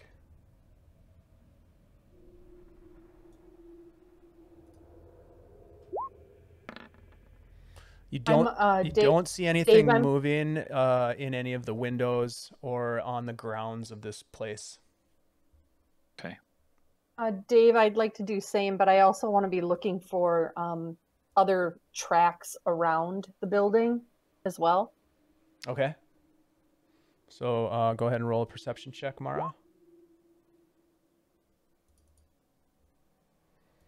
Mara, you don't see any movement in any of the windows at all, but you do see that there's a path like right here between the stronghold. Oh, hold on. There we go. Right here, in between the stronghold and this little standalone building. And you can see that there are footprints that have been placed in the snow. Hey. Gang, there's been somebody here recently. I can see some tracks going out to what I think is the crypt. So inside? Sorry, where did you say they were? In the graveyard on the path, there are what appears to be some fresh-ish footprints from the castle to this little building out here. So step lively, folks, and be prepared. We don't know who's out there. Do you think that we should try to go in the fence, over the fence here? Or well, let's peek around the corner and see if there's a gate. If there's not, is there a door out here at all? I think we determined there was no door on this side of the crypt, right? Not that you've seen yet. The only door that you can see is this door right here on the side. Oh. This door right here on the side of the stronghold, leading to these stairs that come down to the path. There's a door right here. Okay. Let's go around the fence and see if there's an opening. Okay. So you guys make your way around the corner here. Yeah.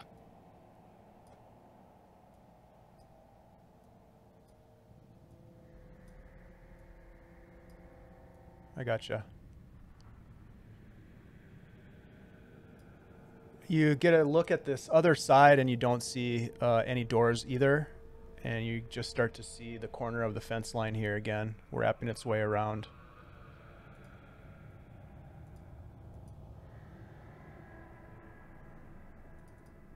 Could we come up to like right here? That way, get a better visual, peeking around the building. Yeah, absolutely. Let's see. Give me a second here. Okay. Yeah, go ahead and move up if you want to somewhere behind Corben.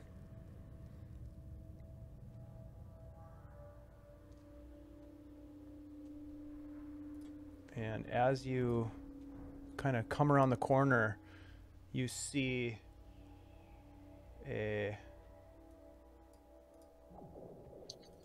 something emerge from this building. And Mara, you and Corben recognize it right away as one of the Revenants. Similar to one of the creatures that you saw seated around a table with Sir Godfrey earlier, walking towards the stronghold. And as you're crunching through the snow, it turns and looks at you. You have returned! I have. It draws its sword. Shing! Lay down your weapons. I am a knight of Argynvost. You have slain our leader, and now you've returned. For what purpose? To reunite the head of Argynvost with its body. What purpose do you serve now? The same purpose that we've served for millennia, to imprison and torment Strahd von Zarovich. Well, you don't seem to be doing a very good job of that. Do not stop us in our mission. As you are having this conversation, Corben, much to your chagrin, you see a familiar individual come around the corner. Feeling about this. You have returned, and now you will die. I need everybody to roll initiative. Ugh. Bjorn just drops the rope and like, yes, and starts cracking his knuckles.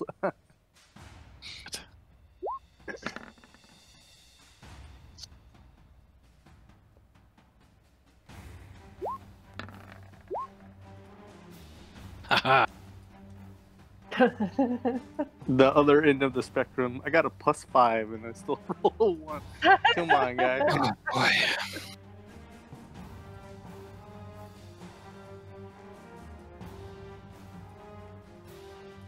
Keep waiting for that fourth roll, and Stan's not here. Stan's not here, man.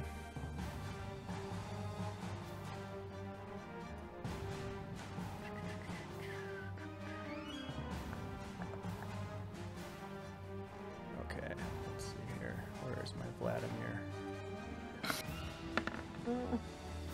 Oh shit, I also rolled a natural 20.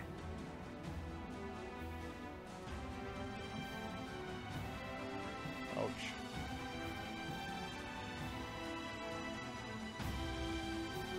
All right. Well,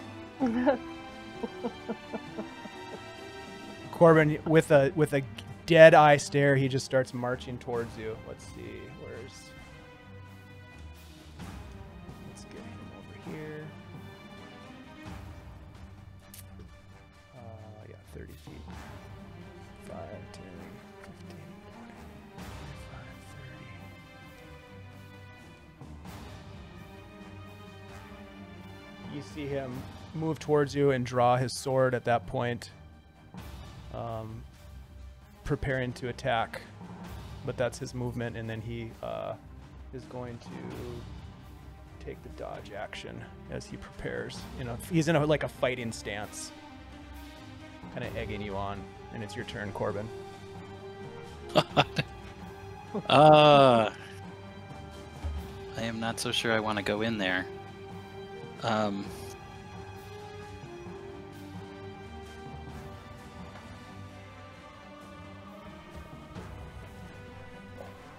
Okay, I'm going to. What's the worst that could happen? He bamfs out all his little baddies.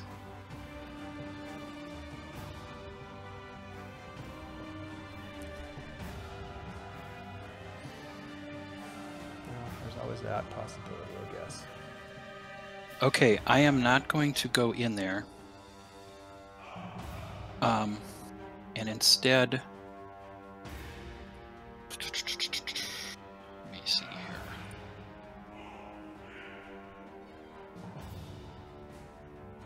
Hold on 1 second.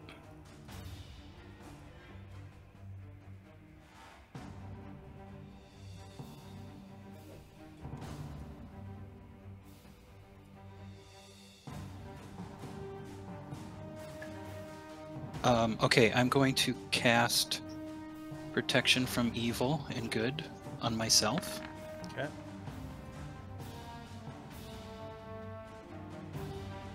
And so you're concentrating. Got it. Okay. Put that down.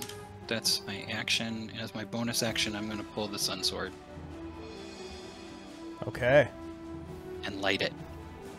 Okay. Ooh. Nice. So, And Bjorn, Sorry. you watch as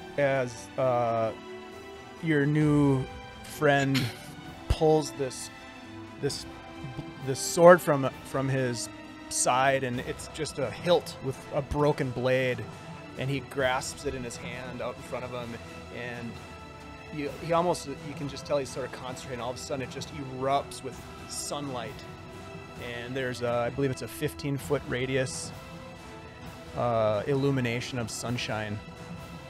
I'm trying to remember exactly the sun sword. I think you have access to that. yeah, I think it's. Sorry. Here we it's, go. I've got it right here. Sun sword. Do I have it? Where is it? 15 foot, and then you can use an action to expand it to 30 feet if you want, but just the 15 feet. It kind of looks like this. I don't know if you guys can see that. Show to players. There it is. Yeah. Ooh. Anyways, okay, so you everybody sees that happen, and anything else, Corben? I'm just gonna yell at him. Do not try to stop us. Go back inside the keep. And trying to intimidate him. If that's possible. Have you already used your action? Yeah, I have. Sorry. Okay, so you can say those words, but can't do a full-fledged intimidation. Okay. All right. Awesome. That brings us to these figures now, Mara. You can see, looking up, you see these two figures emerge in the windows, and they are aiming longbows in your direction. And the first longbow is going to be shot at Corben. Two arrows from this one to the north. So there's one here. You can see that ping. Let's see. Oh, right here. One here. Oh, God. And one here in this window. So two arrows coming your way. Longbow. There it is. I'm putting up a warding flare on that. Okay, so the first one will be at disadvantage. There it is. 12. I'm assuming Sorry. that misses Corben. Yes, it does. Corben, what's Oh, your you armor shouldn't have me class? too? Yeah, they're both coming at you. Oh, okay. Yeah, 12 misses. Okay, so there's going to be a second one. Or Mara, did you want to warding flare the second one? No. Okay. I think he can take it. 15. That probably misses as well. 15 misses. Okay, and then there's going to be 2 from this one to the in this window here. Boy. First one.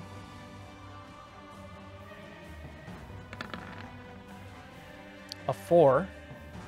That misses. Yep. And a 6. So they miss with all 4 shots. And that brings us to Bjorn. Bjorn is going to move up to the bar and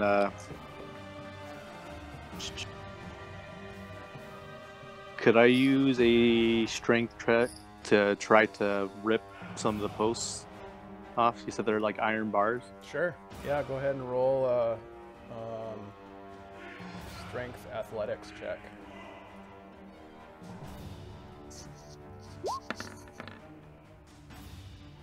Yeah, you're able to just rip off 2 of these uprights from this iron fence and bend them backwards with your brute strength. Would I guess what I'm so just bending them, not ripping them off entirely. Yeah, they come off. All right. Would I be able to use that action to attack too? That would be your action. All right. I So will. You have a bonus action. Can't use a bonus action to attack, or could I throw one with a bonus action? Do you have any sort of feature that would allow you to do that? I don't think so. Just like a javelin, or just throwing it like it? Do you have an attack for a bonus action? Oh, no. All right, so I'll peek behind this corner real quick. That way I don't get shot at. Okay. And that'll be it. Okay. So he busted a hole in there? Yeah, there's a hole right about here. Okay. Mara. Okay, I'm going to walk right about here, and I'm going to cast Wall of Fire, which I've been dying to do Nice. ever since, and I'm going to, I don't know if you can see this, but I'm gonna run it kind of like thusly. Oh, yeah. Like that, so that we can go behind the wall and put the bones into the crypt. Nice. Okay. I thought I had like a fire. Didn't I have a Firewall? Yeah, I thought Yeah, you did use one. I think you Yeah, just typed in fire, then drop it on there, and you probably stretch it out. Yeah. See if this works.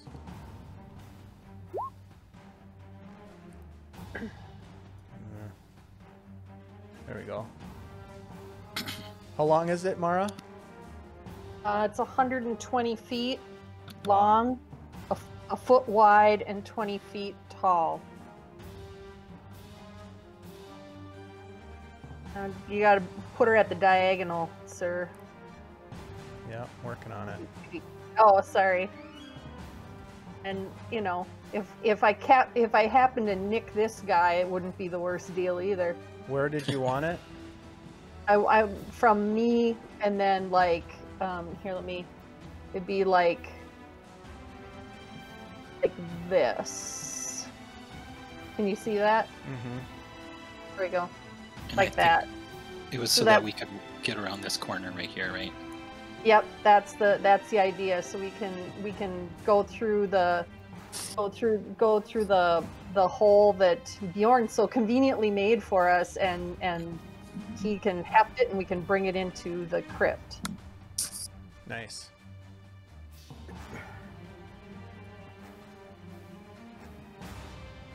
All right.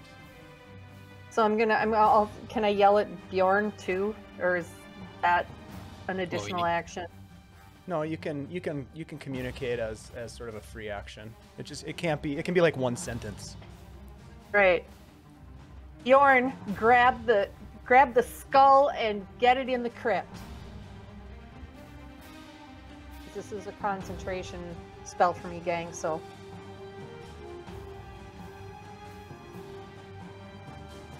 Okay. All right. Never tell the DM that. Now everyone's gonna be shooting at you. Well, I knew it was already. Yeah, Yeah, I'm kidding. You know it was. There's no cheating in. And I got Dungeons and a Dragons, wall but- of fire in front of me. Okay. Anything else, Mara? No, I'm just like, I'm looking at him like, get going, people. Okay. It brings us to the Revenant with the long sword. And he is going to move.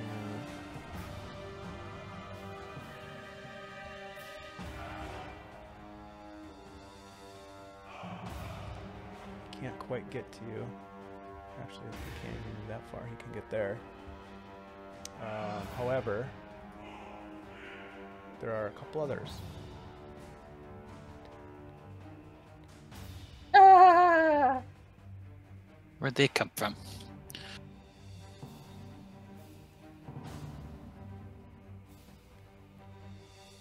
Both of them move out and take a very similar defensive stance that Vladimir had taken earlier.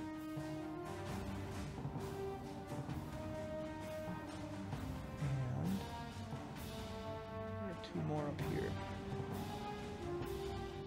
Dave, is Muriel not in the initiative? Not yet.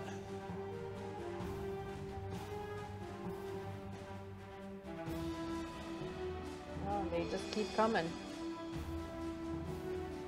Actually, he's not gonna move up there. He's gonna move right here. Thanks for the reminder, Corben.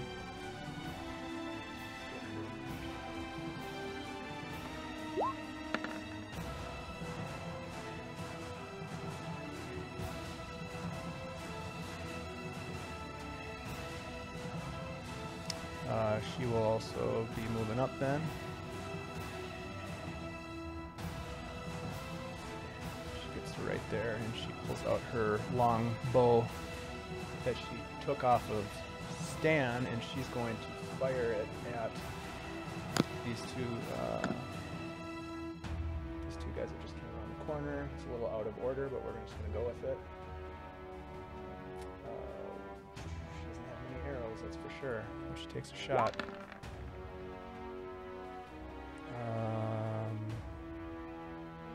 15? 15 hits for 5 piercing. Nice. So she fires a quick arrow into this one that is in the lead coming around the corner. And let's see what she has. She does, so she's going to fire a second shot because she has an extra attack. That one also hits the same one. So she fires 2 quick shots of her bow into this guy. Oh. Nice. Okay. That's her. The Revenants all moved, taking a defensive stance. Brings us to Vladimir. Oh, Vladimir.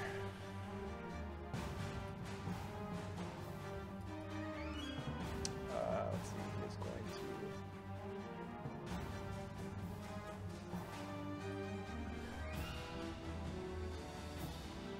to... Okay, he's going to walk 5, 10, 15, 20, 25, 30. And he is going to swing 2 attacks at Mara. I'm going to put up a warding flare on myself, please. Okay, so the first one will be with disadvantage.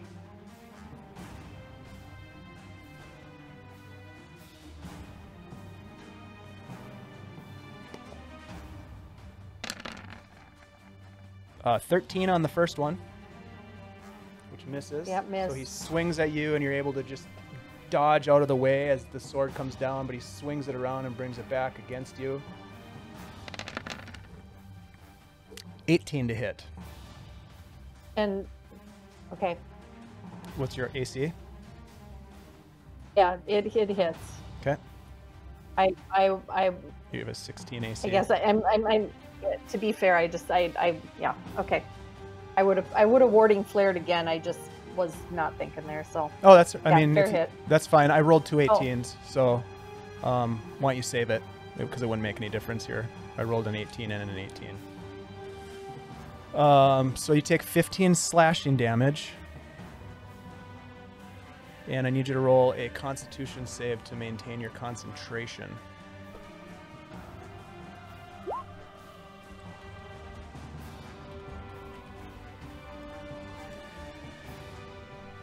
Uh, 15. And it was 15 damage. Let me just double check this.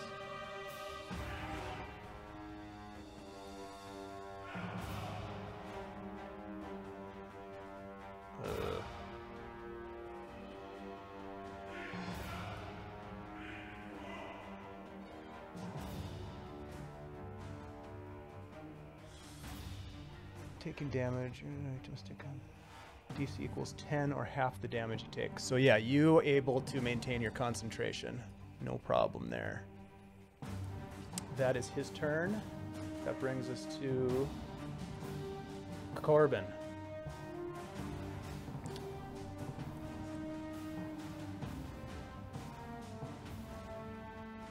What do you want to do, Corben? Alright, seeing the hole in the fence here, I'm gonna move up 1, 2, 3, and attack this guy here. Okay. Sun Sword.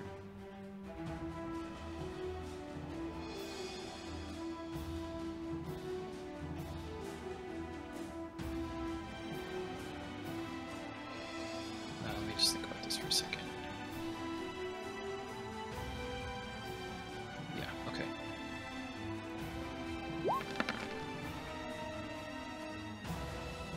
Yeah, Ooh. 20 hits for sure. For 13 damage. Yep. Okay. And then I'll attack him again with my extra attack.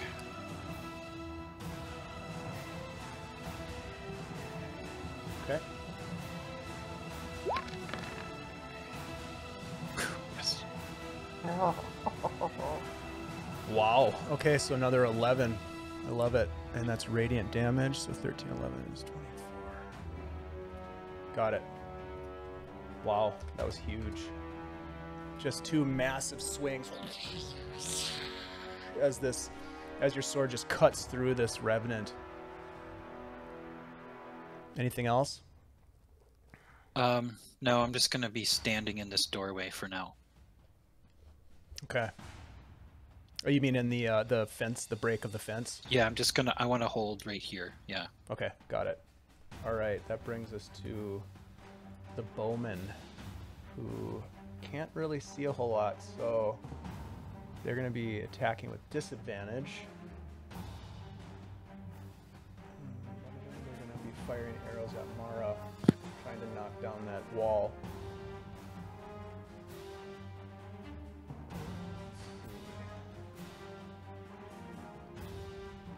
Is that can't reach me through that wall though, can it? They're firing at you with disadvantage because they're having a hard time seeing exactly where you are, but they can kind of tell because they know where the wall of fire is originating. Wouldn't the wall destroy the arrows? Not necessarily. It's You know what, I rolled a 7, so that first one missed. What was that, Mara? I was a poor spellcaster here because when the wall appears, each creature within its area must make a dexterity saving throw. And Yeah, on a failed Sorry, save, a creature takes 5d8 fire damage or half as much damage on a successful save. I think that's just if you put it right down on top of one of them, Correct. like that. Okay. If they're right next to it, it's if they, I think that's if they touch the wall. Is there anything about ranged attacks? Nope. No. Okay. Mm-mm. All right. It's up to the DM then. You're damn right it is. And then At his mercy on that one. Yep, and then the second shot at disadvantage as well is an 11, so that misses. This other one is also going to be firing at you because they are trying to. I mean, these guys are not dumb. They're warriors. They're trying to take your defense out. But still at disadvantage. A 7 and a 16. Is your armor class 16?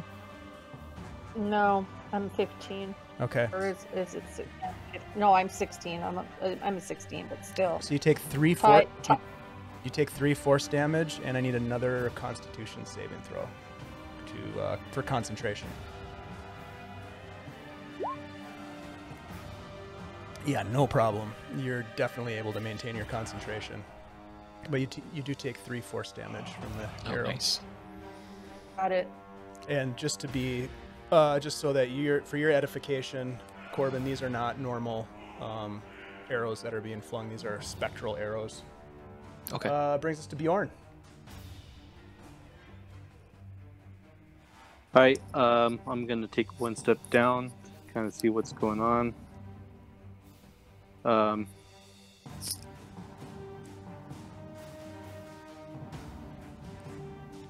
I'm fucking torn. I don't know.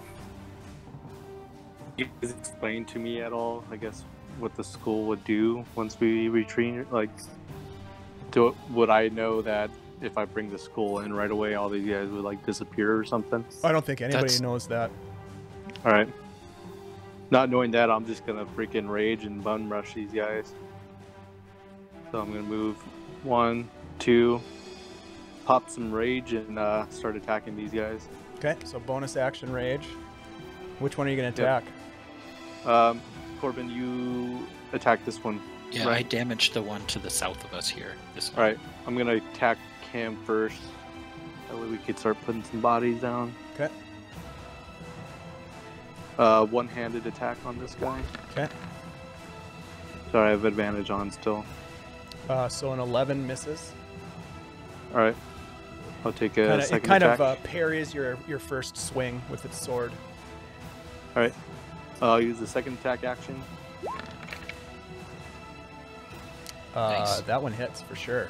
5 slashing damage. You cut through it. Yep. Then it would add rage too. I didn't hit the checkbox too. How much more So is 2 that? more. 2. Okay, got it. Nice. And I'll end my turn. Okay. So Corben, you watch as the dwarf kind of scurries past you, and he's just totally amped up and just angry as hell. His face is just beet red. The veins are popping out on his neck and on his arms, and he starts swinging at these things. All right, that brings us to Mara. Yeah, and I'm concentrating, so I'm trying to figure out what I can do that's not going to break my concentration here. Well, you can't cast any other spells that would require concentration. Right. That's the main thing. You can cast cantrips. You can cast other spells that don't require concentration. Right. Right. You don't have to stay like with the. You can move and move away. That thing doesn't stay with you. It's in place, so it's not going to move with you. So there's a lot you can do.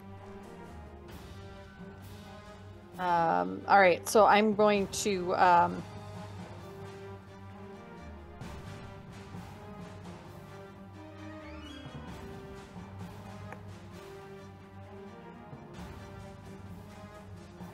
All right, I'm going to cast command on this guy right here.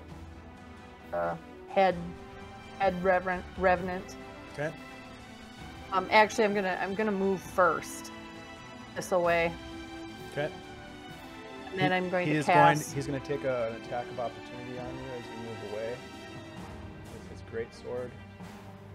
Real quick. And I'm going to real quick put up a warding flare. You cannot do that because it's not your turn. Oh, wait, that's right. I can't. Yep. You're right. And it's you've already used your reaction. Let's see. Can you do that? A reaction to a reaction? Yeah, I don't. Can you pop Warding Flare into the chat for me? I just want to take a quick look at how it's written. You might be able to. I want to double check to see. Sure, hold on a second.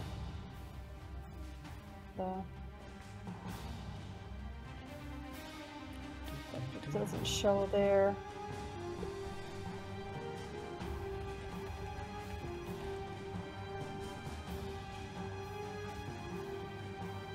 There we go. That's what I was looking for. Okay, it's not coming up.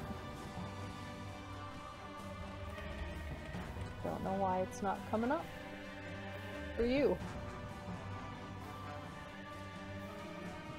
Alright, we're gonna try something else. Hold on.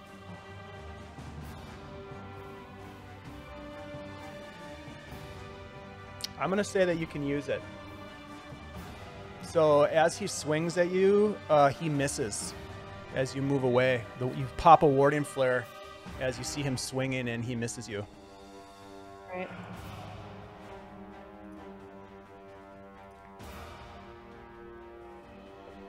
All right, so it's still your turn. All right, I'm going to cast command on him. Okay. I'm going to say, leave.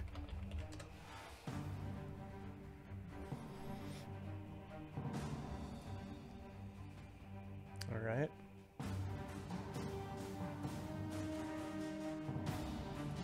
Are you able to add that to the chat? Sadly, I don't have all the spells memorized. Yeah, so. No, I'm sorry. I was busy doing something else here. Okay.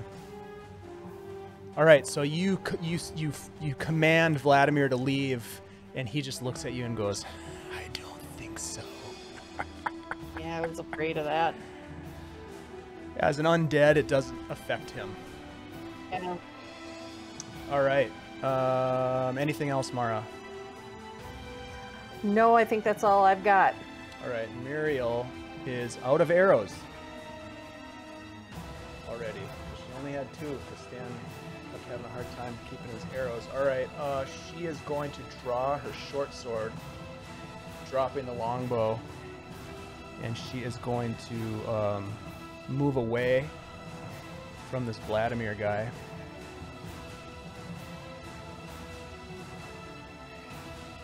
And she's going to get behind you, Corben, ready, and she's going to ready an action to attack.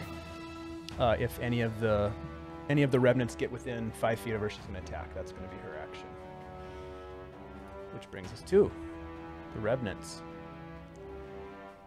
Let's see. So first off, we've got this guy here who's going to attack Bjorn. I keep wanting to say Marzen. Let's see, longsword attack. The guy to the left of him? Correct. Okay. So first attack. A 12. I'm assuming that misses. Yep. Second attack. An 8. You're able to parry the blows that come in. The one to the south that you were swinging at is going to try to attack you. First attack. Oops. There we go. First attack. 17. Again, you parry his blade out of the air as it comes smashing down as you've got these 2 Revenants pressing their attack on you. And a 10. So you were able to parry all 4 of their attacks. Oh, nice. Oh, wow. Let's see. Trying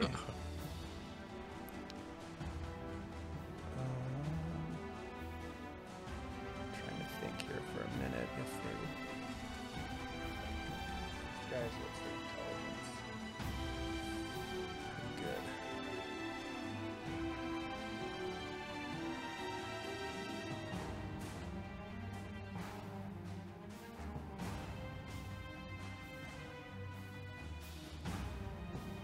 Okay. Mara, roll 5d8 for me. I'm sorry, you said, yeah, Mara, you say? Yep, 5d8. Nice. Okay, so the reason I asked you for that is because we've got this guy is going to walk through the flames, taking 19 fire damage, and he is burning. Oops, that was way too many hit points. There we go. And this one is going to take damage too.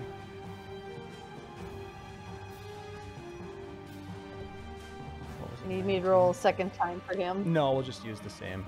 It's fine. Okay. This first one is going to attack Corben. With disadvantage because of my protection from evil spell. Got it. First attack.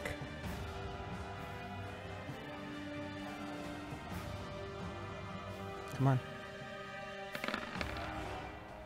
11 misses. Second attack. 17. No. Okay. And then the one that's in front of you, Mara, is going to swing its sword at you. First attack coming at you. Okay. Sorry. Natural 20. Oh. That's 30 slashing damage as it just cuts into you. Yeah, I need you to roll a I'm in trouble. concentration save. Hold on a second here. And make sure you update your hit points on your tokens as well for me. Okay. All right. Sorry about that. No, it's fine. No need to apologize.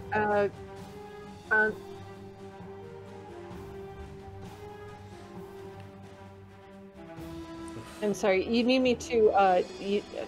What do you need me to do? I need you to roll a concentration save, which is a Constitution save. Thank you. Thank you. Your wall of fire drops. Oh, okay. And then I need you to just update your hit points on your token. Now, Dave, those guys they stay on fire, right? The two that went through the wall are currently on fire, correct? So at the beginning of their next turn, they'll take some fire damage. Okay. And then Muriel's hold action, does that apply to this guy directly to myself? Ah, good point. It does. She gets to take a swing with her short sword. Good call. And she hits with a nice. big blast for 9. Yeah, good call. Okay. This Revenant has another attack. Mara, it's going to swing at you. Second attack. Which Revenant? Can you ping it? Yep, the one that you just crushed last you time. is about to swing again. Okay. Do you want to use a warding flare? I'm gonna use my last warding flare. Okay, good idea. Yep, that was good. 9 rather than an 18. Oh. So it misses with its second swing as you kind of stagger from its first blow. And let's see, 1, 2, 3, 4. There's this guy here. He's just going to get into position and take a defensive stance. That brings us to Vladimir.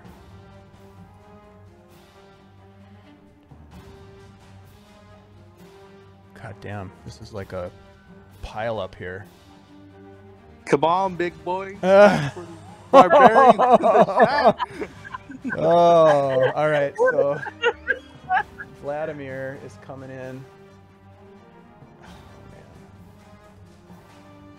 And he is going to swing at you, Bjorn. So you're the new guy, huh? And he swings at you.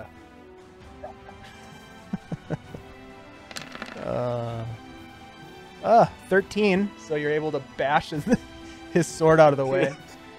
And his second attack. That one, I believe, hits 26 for 9 slashing damage. Just barely. Yeah. So you take 9 slashing damage as his sword cuts through your shoulder. 9 total, or Yeah, is that 9 half? total. 9 total. Oh no, take half of that. Take half of that. Half that because you're raging. Would does it round up 5 or is it No, 4? round down. So it's 4 damage. Just a mere flesh wound. Bjorn just smiles. That is Vladimir's turn. It's Corben's turn. All right, I'm going to continue attacking this one that I injured already. Okay. I'm gonna zoom in so I can see what's going on here.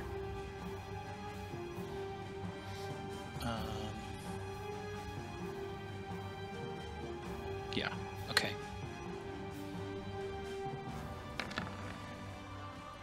There we go. Yeah, that'll hit. Sun Sword. That will hit. Total 14 damage. Okay. Attacking the same one this guy stole? Yeah, this one to the south of you. Oh, okay. All right. My bad. He's still awake? Oh yeah. Oh god. Yeah, he looks ready to fight still. All right. This is the Revenant of Argynvostholt. They're no slouches. I'll say. Mm-hmm. Okay. I'll attack him again. Okay. There we go. That also hits. Wow. Yep. That one did a little bit more significant damage to him. Anything else, Corben? As my bonus action, I'm gonna use my Channel Divinity and cast Vow of Enmity on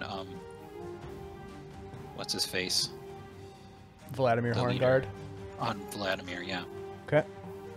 Vow of Enmity. Yeah. Cool. I can print that up if you want. Yeah, always. There we go. We'll go like that. Cool. So you have advantage against him on attack rolls for the next minute. Okay. And I'm just gonna say, if we have to retreat, get back behind the crypt. All right. Brings us to the archers. Now, given the layout of this battle, they're going to be shooting with disadvantage because there's so much going on. So, first shot from the guy to the north. Second shot. They are firing at Mara. A 14, I believe, misses. A 16 for the second shot. Yeah, but I have a question about Sure. that. Yeah, go ahead. So if I've got these guys in front of me, are they not in the way of these arrows? That's why it's at disadvantage. Okay. Yep. So the first one missed, and the second one is a 16, which hits for 7 damage, force damage. Okay. Let's see. The other archer is going to try to fire at Corben. Also at disadvantage because of all the commotion. 4 just pings off the side of the crypt. And a 6 also pings off the side of the crypt. That's their turn. Now it's back to Bjorn. He's gonna keep swinging at the guy to the south. First attack. Okay. He bashes your axe out of the way. You miss. All right, second attack. Mm-hmm. Oh yeah, that'll hit. That's the one directly south of you, correct? Yep. Okay. So 12 damage. You got it. Yeah, he's looking pretty rough. That'll be it. Okay. Brings us to Mara. I jumped the gun a bit. I'm going to turn undead. Okay. Divinity, turn undead. So I'm gonna take my shield in one hand and I'm gonna pull out I'm going, hold my shield up that's got the sun on it, and I'm going to, saying, Lathander, I need your help now. Smart. That is a well-placed turn undead. Okay, so each creature must make a wisdom saving throw. What's your spell save DC? Is it 14, 15, 16? 15. 15. Okay. So we'll start with this guy here. Oh shit, they're good at this. Wisdom. Not too good though. 10. So the first one is turned and is going to creature that must spend its turns trying to move afar. Okay, so it doesn't have to move yet, but it has to move on its turn. So I'm going to do this. I'm going to give it a negative heart because it doesn't love you anymore. All right, this guy here, we'll do one for him. Let's see, what does he do? 23, so he is not turned. This one here, 18, he is okay. Vladimir. Dave, oh, sorry. What's going to happen with big old Vladimir here? Let's see. 23. Oh, jeez, Louise. Yeah, this guy here. There it is. 7, so he is turned. And this final guy here.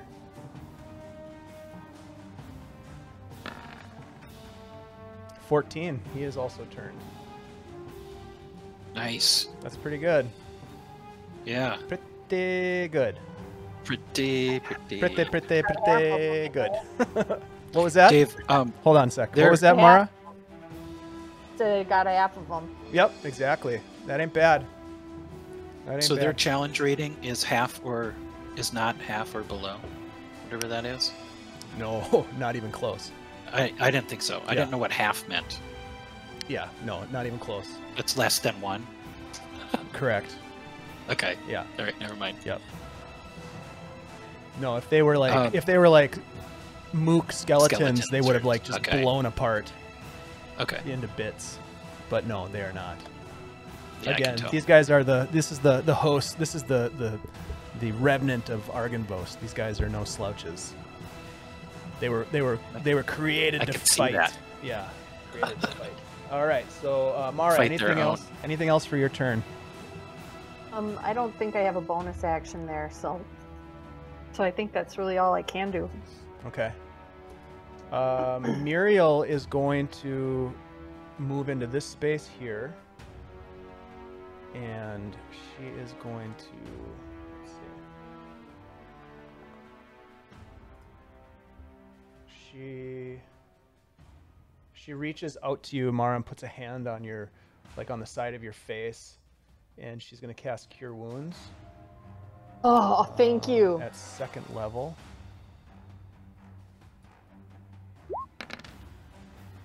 So you will gain 5 hit points back. Oops, no, that's not what I did. There we go. So that's her turn. Yep, that's her action. So that's her action is to heal you a little bit. Okay, that brings us to Revenants. We'll start up here. Bjorn, this one is going to move away from you. You have an attack of opportunity if you'd like to use your reaction to do so.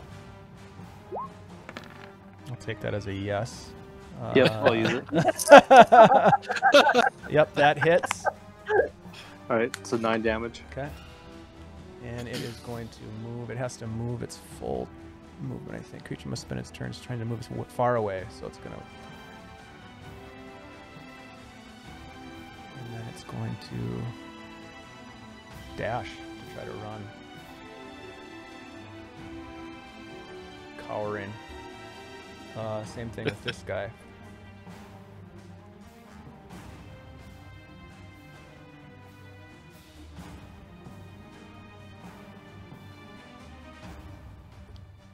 Running away. Let's see. This one here.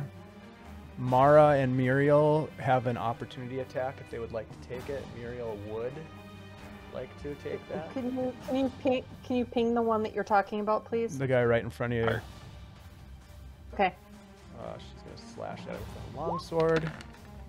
And I'm gonna Nice. take And hits. I'm gonna 5. Ah, Nice. that also hits. Okay, great. So that's a total of 9. Yep.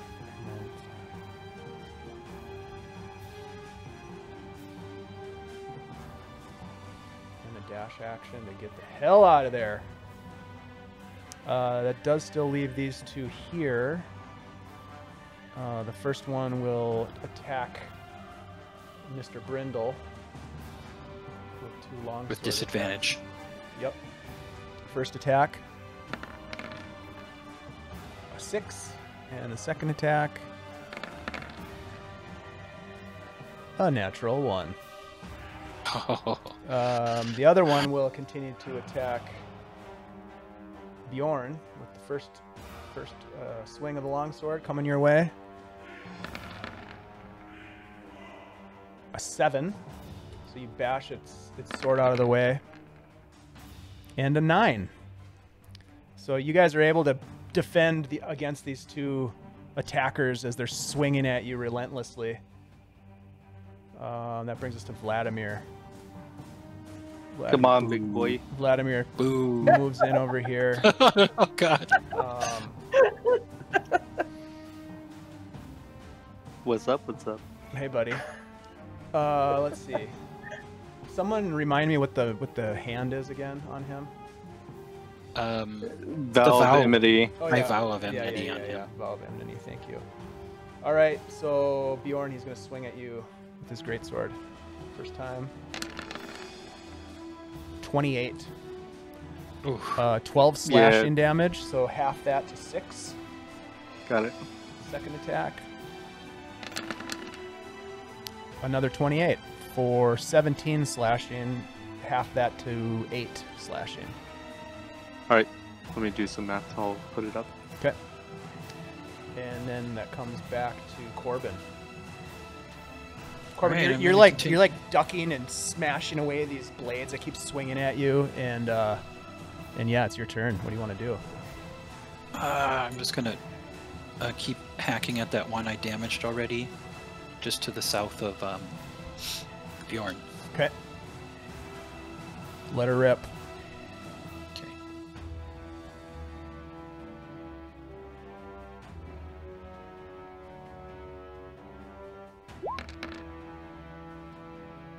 Yeah.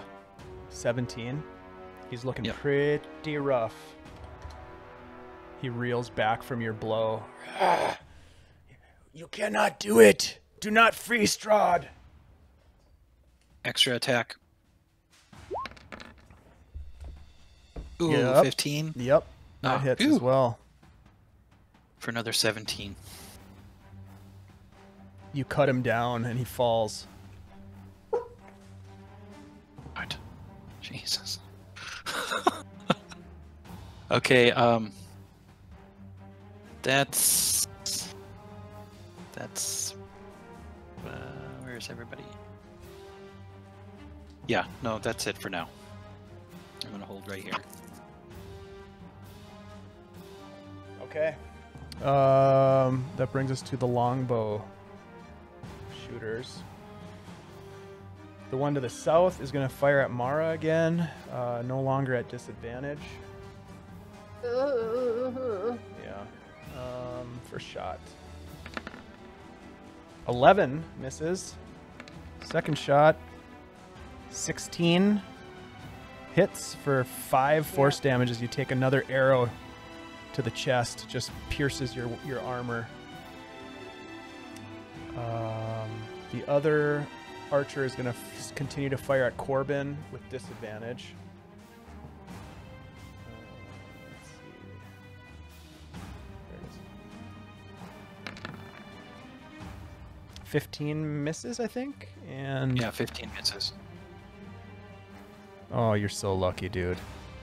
I rolled a natural 20 and a natural 1. So the second shot also misses you. I can't believe that. That's ridiculous. Bjorn.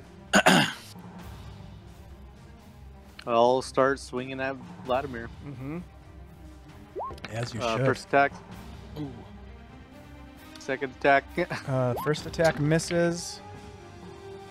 And the second attack hits for 9 slashing. 7 or 9, yep. Okay. 9 And slashing.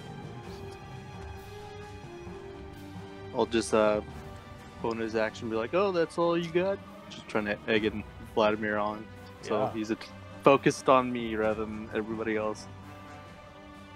Okay, that sounds good. Mara, it's to you.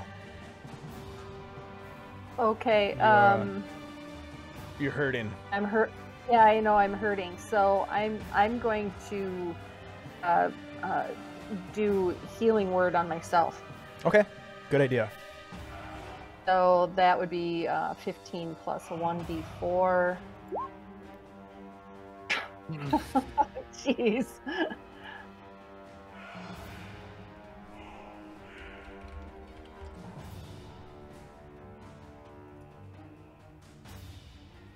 Oh, I'm sorry. I should have. It's not 15 though. It's your modifier. It's not your actual. Yeah. Yep. Yeah. So it's whatever that is plus 4 or something. I don't know what your modifier is.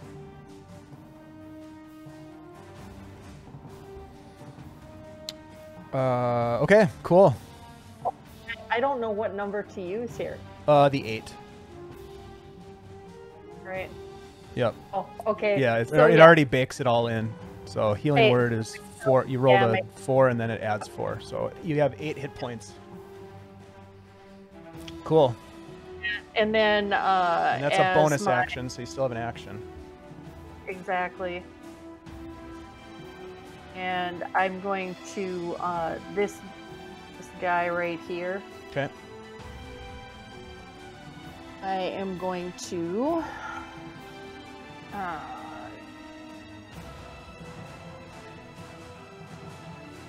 I'm gonna just hit him with some scorching rays. Mm-hmm.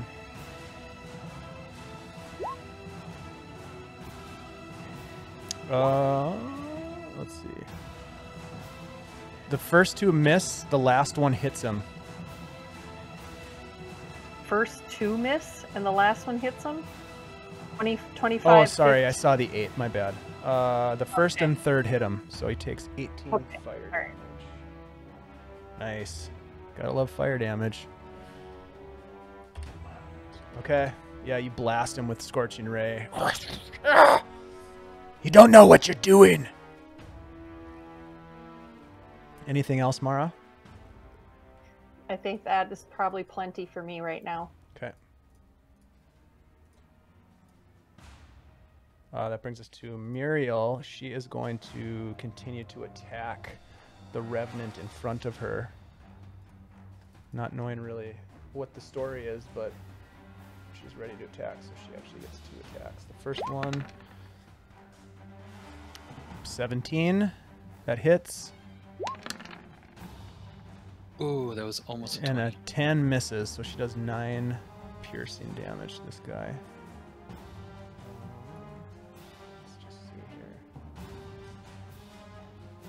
Yeah, okay. 9. Oof.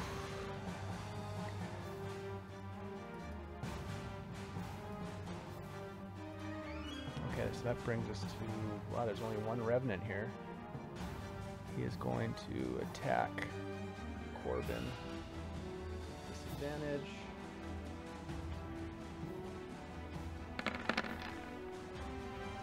First attack is a 17. Misses. Okay, second attack.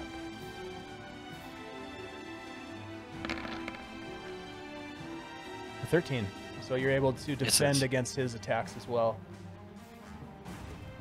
Brings us to Mr. Vladimir Horngaard. Continue. Let's see.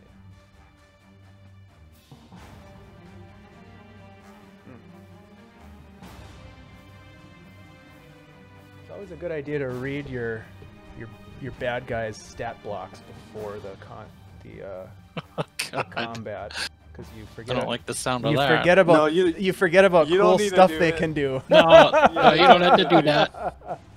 Let's see. Shit. It's all a lie. It's all a lie.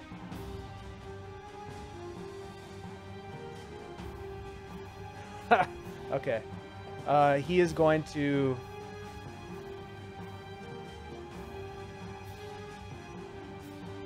You know what? He is going to use his. He looks past the dwarf towards you, Corben. He has actually sworn a. What do they call it? A vengeance against you for what you did to him up in his chambers. And I need you to make a wisdom saving throw for me. Okay.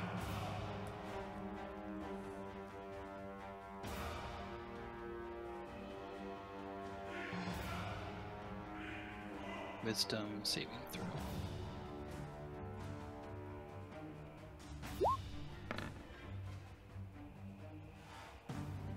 You are successful as you feel the ire of his piercing eyes enter your mind for a moment, and you're able to push him out of your head. And Was he trying to charm, frighten, or possess me? No. Okay. It is your turn. Okay. He was trying to do something much worse. Ay, ay, ay. Okay, I'm gonna attack this guy to my south. Mm-hmm.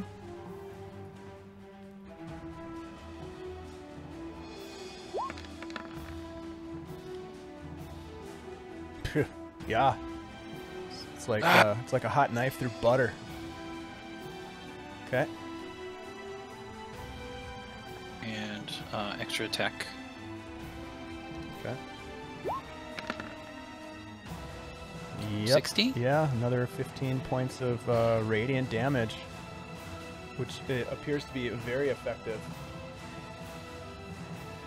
against these guys. Nice. Okay. Anything else? He looks like he's taken some hits, but he's still standing strong. No, I'm gonna hold off. I'm gonna hold off for now. Just that for now. Okay. That brings us to, and just so you guys know, we'll finish this round of battle, and then we'll stop for the night because it's starting to get kind of late. Okay. But the guy to the north is going to fire at Corben again with disadvantage. Yeah, there we go. 8 misses. Arrows just flying down. A natural 1 misses. The other guy to the south is going to continue to fire at Mara. The first arrow.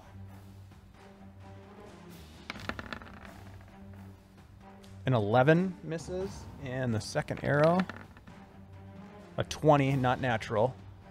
So another arrow pierces your armor, Mara, and you take 5 more force damage. Ooh. That brings us to Bjorn, bloody Bjorn. I'm going to, seeing that he's hit me pretty hard, I'm going to just drop my shield and start a relentless attack on Vladimir. Okay. So have advantage on attacks against him, and he will have advantage on me. Is this a reckless attack, you mean? Yep, reckless attack, sorry.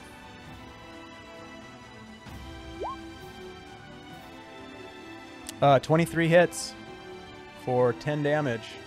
Okay. And second attack. Yeah. That also hits for an additional 12. Nice. I love Then- it. That's a great feature. Yeah, it's pretty sweet, especially if you know that you're going to get hit. So Yeah. it's like, well, might as well. Yep.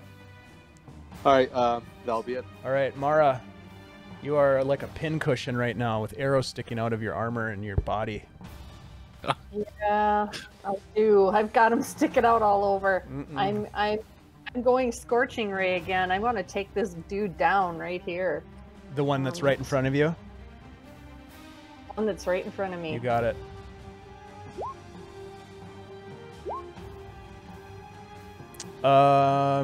Yeah, the first 2 hit. You know what? The other thing is you have advantage because he's flanked. So go ahead and roll 3 more times. We're gonna use the damage that you've already rolled, but we'll just roll 3 more attacks just so we can see if you get any natural 20s or anything.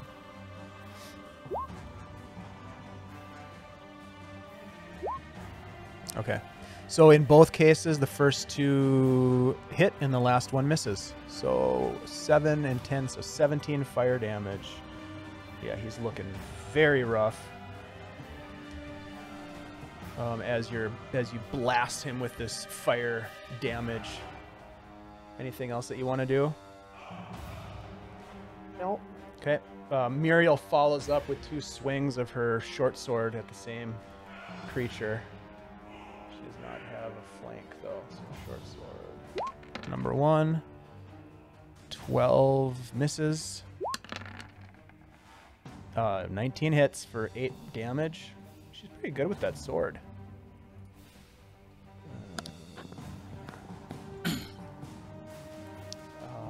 That's her turn. Does she have a bonus action? Let me just double check here.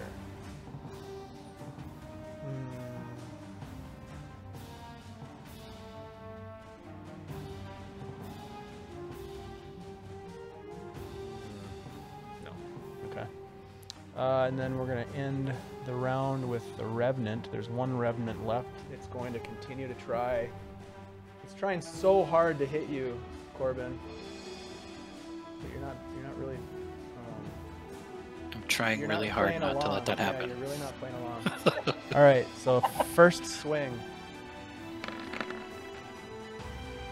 A 12. Misses. Yep. And the last one.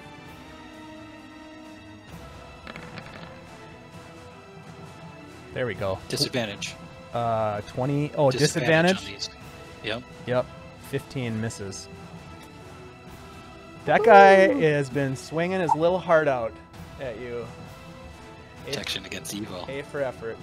All right, so let's do this. Let's end there. We're at the top of the order. And let's just think about this for a minute. We've got these guys are turned. We've got... so just FYI, Ben, the next attacks against you are going to be at advantage because you used Reckless Attack. That's one thing that we'll have to remember. Yep, I just typed it in the chat that way. Oh, yeah, nice. Okay, cool. Thank you. All right, cool. Nice job, guys. Wow, that turn undead really worked out in your favor. Yeah, that was awesome. That was huge. Sweet. We really needed those 3 guys to run away. Yeah, that was very, very important. And that lasts These for guys a are beefy. minute, I think. Correct? Let's see. I think so. Yeah, I think. Let's see. It's only been like what, 2 rounds? 1 minute, or 1 minute, or until it takes any damage. So, yeah, it's been 2 rounds since they were. Let's put that in here too. Turned 2 rounds back.